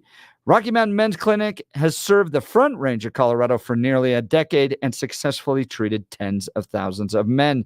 Call them today at 720-440-7900. That's 720-440-7900, or visit RockyMountainMen'sClinic.com. That's RockyMountainMen'sClinic.com. We'll get to your calls and texts. You're listening to The Jeff and Bill Show. News Talk 710, KNUS. At this hour in Berlin, I'm Trent Murray, and these are the top stories we're following. A man in Georgia that had been convicted of the 1993 killing of his ex-girlfriend has been put to death, marking the state's first execution in 4 years. 59-year-old Willie James Pye received an injection of sedative at the state penitentiary in Jackson and was pronounced dead at 11:03 p.m. Wednesday. Pye's lawyers filed a late appeal asking the US Supreme Court to stop the execution, but justices unanimously rejected the request. Shares of the social media platform Reddit will begin trading on the New York Stock Exchange today. It's the first major social media IPO in nearly 5 years and the second tech IPO this week. Iris Bitzer reports. Reddit announced that it has sold 22 million shares for $34 each ahead of its public debut, pricing those shares at the top of the expected range for a valuation of over $6 billion. The platform, which has been around for 19 years now, hosts millions of online forums and generates the bulk of its revenue through online advertising. The listing comes amid signs that the tech IPO market may finally be heating up again. On Wednesday, shares of the AI infrastructure firm Astera Labs rose 72% in its trading debut. And that's what you need to know at this hour. I'm Trent Murray in Berlin on Salem News Channel.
Man, I sure do appreciate our partners. That is fun. Me too. There's a cool part about working at this station is that the sponsors, the people that help finance this whole operation, share our values. So if you're going to put your money with people, put it with them. Yeah, you know? that's the thing, is that these are people that are interested in the same things that you are. We have the same Right. values, we have the same goals, and it's a shared sense of community, and they're putting their blood, sweat, and tears behind us, and we'd appreciate if you show them love and respect and the grace as well. At least explore. They may or may not be the right answer for you, but have the conversation, because these are people that we have vetted, that we have conversations with, that we trust, and that's why we bring them to the air for you, so that then you can make the choice that's best for you. Did you see this Jimmy Kimmel video? Oh yeah, that was funny. Now, a total setup, but still It very was a funny. total setup. Yeah. Jimmy Kimmel went to a MAGA rally and asked basic citizenship test questions. Yeah, and anybody, and okay, it is. Well, let's just say before, I don't want to ruin this, but they selectively edit to make a point. 100%. But everybody does. Every time you see we those do that video raps on the right when absolutely. we go down and do Man on the Street. You Yep. don't show the people that are very smart that engage with the issues. Yeah, No. not at all. Here's the video, Jimmy Kimmel at a MAGA rally. Our forefathers started this country with the words, "We the people." So we went to the people to find out just how patriotic these patriots are. We sent a crew to a Trump rally in South Carolina to give those gathered there a simple citizenship test, the same ones immigrants are required to take to get citizenship. And this is what happens when the citizenship hits the fan. What brings y'all here today? See Donald Trump himself. Donald Trump. Trump, baby. Trump. Yeah, let's get a good look at the sweatshirt and the fanny pack.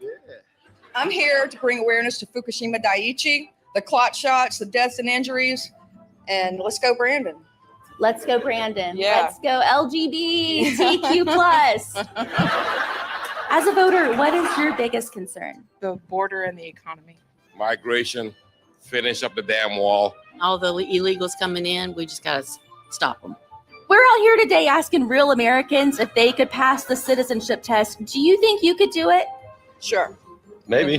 Easily. Number one, what is the supreme law of the land? No. Guns, liberty, and justice.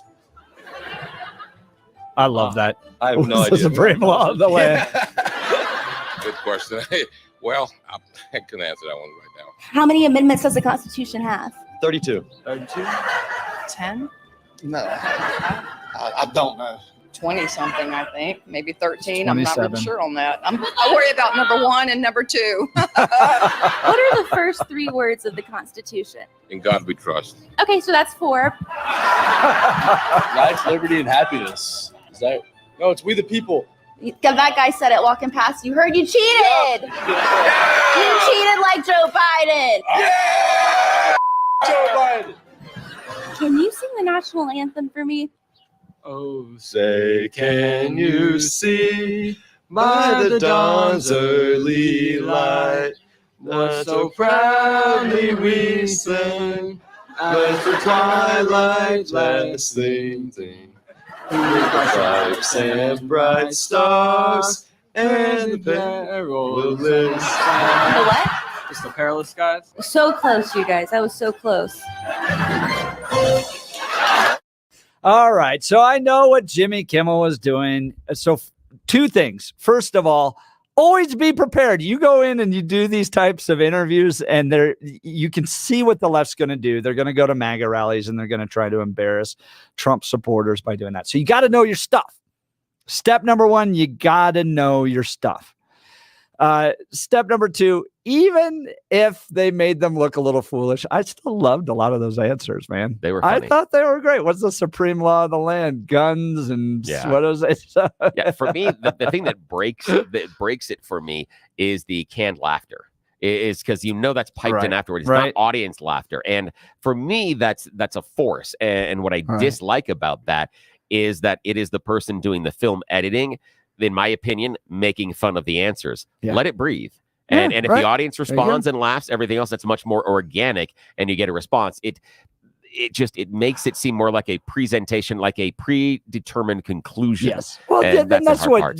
that's Of exactly course, what that's exactly Jimmy what they're Kimmel's doing. Of course, that But is. what are the Constitution? What are the amendments to the Constitution? I only care about the first and second. Yeah, I was like, wow. And I love the don't get arrested by the police. Yeah, the number one. Care about the fourth. Yes, then you will. My favorite response was when they got the guy behind him that gave him the answer. We the And- people. Yes, and they gave the answer like you, Joe Biden did. And like Joe Biden. Yes, that was my favorite bit in the entire thing. I was like that because earlier the person doing the interview did go LGBTQ, and so saying the other side. Instead, she was leaning into the comedy, where I think she was pushing back against the comedy early on, and I think it's much more effective in that venue to lean into the comedy, and it makes it much better conversation. That was fun. That was really and fun. You gotta laugh a little bit at it. But I Absolutely. would still absolutely love to hang out with those people, because if you go to do the left, they can't string two but someone should do that sentences too, together. And I hear they do that all the time. It's like some Prager does a ton of that. Yeah, I've seen some of Man on the those. street. Yeah. What country? The left doesn't even know what country they live in sometimes. Yeah, I would like to do them in the Biden rally lines and things like that. Is get into that and talk to those people. I think that would be, because that's what they're doing here with the Trump supporters. So I They would like don't to see even that. have a Biden rally line. Well, just would be a short conversation because you only have like 4 people to talk to. So it's okay. Hey, if you're losing your hair and you need a simple solution that works, you want the best. Modern technology with top-rated physicians, something that's guaranteed to work. Guys, you need Dr. Tanya Pauls and her team at Advanced Hair. They've completely redefined hair restoration, from the experience itself to their unmatched results. Receding hairline, bald spot, or thinning hair, address them all with Advanced Hair's simple one-day treatment in a calm, relaxed environment with the most experienced professionals. Advanced Hair has performed tens of thousands of these breakthrough treatments. And get this, your own natural hair begins to regrow the very next day. No one in Denver can offer anything like the advanced FUE found at Advanced Hair, and I highly recommend their team. It starts with your free consultation. Call 720-459-HAIR. That's 720-459-HAIR. If you qualify, you'll also get $250 off and 250 free hair grafts. Refine your hairline with the team that's redefined hair restoration. 720-459-HAIR or advancedhair.com. That's advancedhair.com. I want to bring this up because this is going to be really important for this upcoming election season. All right. We all know that taxes are a problem in the state of Colorado. So what is the left going to do? The Colorado Sun tipped their hand with this article. Studies show Colorado property taxes are, quote, extremely low. That's right. You heard that. The left is going to go out there and say, actually, did you know your property taxes are extremely low? And with that, you heard the entire state of Colorado laugh. Yeah. So why do they feel so high? Because what they're going to do is compare your property taxes with some other cities. And conveniently, Colorado Sun here only compared them to cities with higher property taxes. That's than weird. You know, it's like they point out that Denver is not quite as high as Los Angeles, not quite as high as Seattle, not quite as high as Portland, not quite as high as Chicago or Atlanta or Miami or New York City. This is a question I have for the listeners of 710K in US. Does that make you feel better? When you got that property tax bill this year and it was 40% higher than what you paid in the past, does it make you feel all warm and cozy inside that your property taxes aren't as high as Portland's property taxes? Yeah. The weird one there is I'm going through it, of course, the radio side of me is listening to the media markets. And I think Portland and Denver are the only two that are out of the top 10. I'd have to look at, I think Seattle's 9 last time I checked, but I think they're the only two that are out of the top 10. And again, that's not apples and apples. That's apples and oranges because of where they sit. And Portland's a different animal. I'd be much happier if you would have given me a larger list. The idea when they say here are the top 25, if Denver falls at 7, they don't stop the list at 7. Right. They give us the rest of them as far as comparison. And what would have been super helpful would have been median house price and median income, because that changes things tremendously. Yes. The median income in many of those cities, like, I don't know, Chicago, New York, Right, it's a little different. Than what we have here. And their housing price, the base housing price, is different. So this is a list without context, but it's also a list that is designed to bring you to a point they want to prove. Yes. If they were just going to report something, they would give you all of the information. Here, they gave you a conclusion. Yep, that's exactly right. And in this article, they get into the fact that your property taxes can be different based upon the side of the road you're on because of something I hate with a passion, metro districts. Oh, yeah, that is interesting. That is a weird one. It's almost like school districts where you can have people live across the road from each other going to different schools. We have that in our neighborhood where we are so close to the edge on one of the boundaries that there are different kids that our children are friends with that go to different schools simply because of where the boundary is set. Look, you got to be smart about where you live and be very, very cautious of those metro district fees because they can change them on a whim. They can drive them up. And in some cases, it makes one neighborhood a lot more expensive with regards to your property tax bills because those are incorporated into it than you would be if you lived in another street. I am very, very cautious of metro districts and what people get into and the amount of money they have to pay and the fact that they're typically run by and even pointed by people who work for the developers. There's a whole lot on this. But anyways, this is the message that you're going to get from Colorado Democrats, and their friends at the Colorado Sun are going to help you. Didn't you know your property taxes are actually extremely low? Stop being such a complainer. You don't know what you're talking You're about. You're going to live in Portland. Yeah, stop being so grouchy. Understand that this is wonderful and the wonderfulness that we have given you by raising your tax bill. Why don't you appreciate us, damn it? That's the message. I love you, Bill. Oh, thanks. I love when the independents in Colorado don't buy the BS. Oh, it's ridiculous sometimes. When they don't buy the BS. There are times in which, literally, there are times Colorado Democrats stand out there and go, hi, we're full of crap. You're like, hang on. It hurts. It hurts. Please clip that audio and make it your ringtone. I love it when Democrats stand out there and go, hi, I'm full of crap. Yes, I do. And they expect us to enjoy it. Like, stop it. It's the Tabor thing is the biggest example for me. It's the, Tabor is telling us that we have collected too much property tax and maybe you should keep some of it. Instead, we would like to have all of it. Wait, hang on. You already said you collected too much. Wait, that doesn't work right. The basic premise of that is stupid. But oh well, I do repeat myself when I talk about stupid and Colorado Democrats. I'm sorry. Goodness, Bill. I'm just going to let you talk. This is great. That's a bad idea. Do not do that. My wife has learned that lesson. When those independents are anymore. turning against the Democrats, I don't even need to step in. There's Little Caesars I can't even walk into anymore. That's another story. Do you have a high school student considering their college plans? Are you ready to discover more about their gifts and talents? Do you hope to see them become part of the next generation of Christian leaders? Your student is invited to Colorado Christian University's Discovery Preview. This week-long event is completely free. Discovery Preview is designed for students who desire to seek God's purpose and calling in their lives. Students are immersed in the community, culture, and mission of CCU.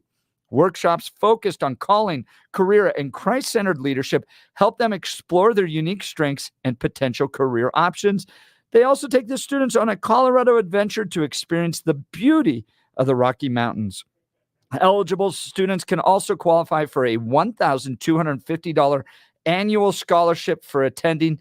Don't miss Discovery Preview this summer, June 17th through the 21st on the campus of Colorado Christian University. The event is designed for seniors and juniors in high school and again is absolutely free. To learn more, go to ccu.edu/discovery. That's ccu.edu/discovery. We'll get to your calls and texts. You're listening to The Jeff and Bill Show. News Talk 710, KNUS.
An absolutely incredible show today. If you missed any of it, especially that interview with John and Chance Caldera about World Down Syndrome Day, go to 710knus.com to download the podcast there. Up next, Charlie Kirk will be again with you tomorrow. You've been listening to the Jeff and Bill Show. News Talk 710 KNUS.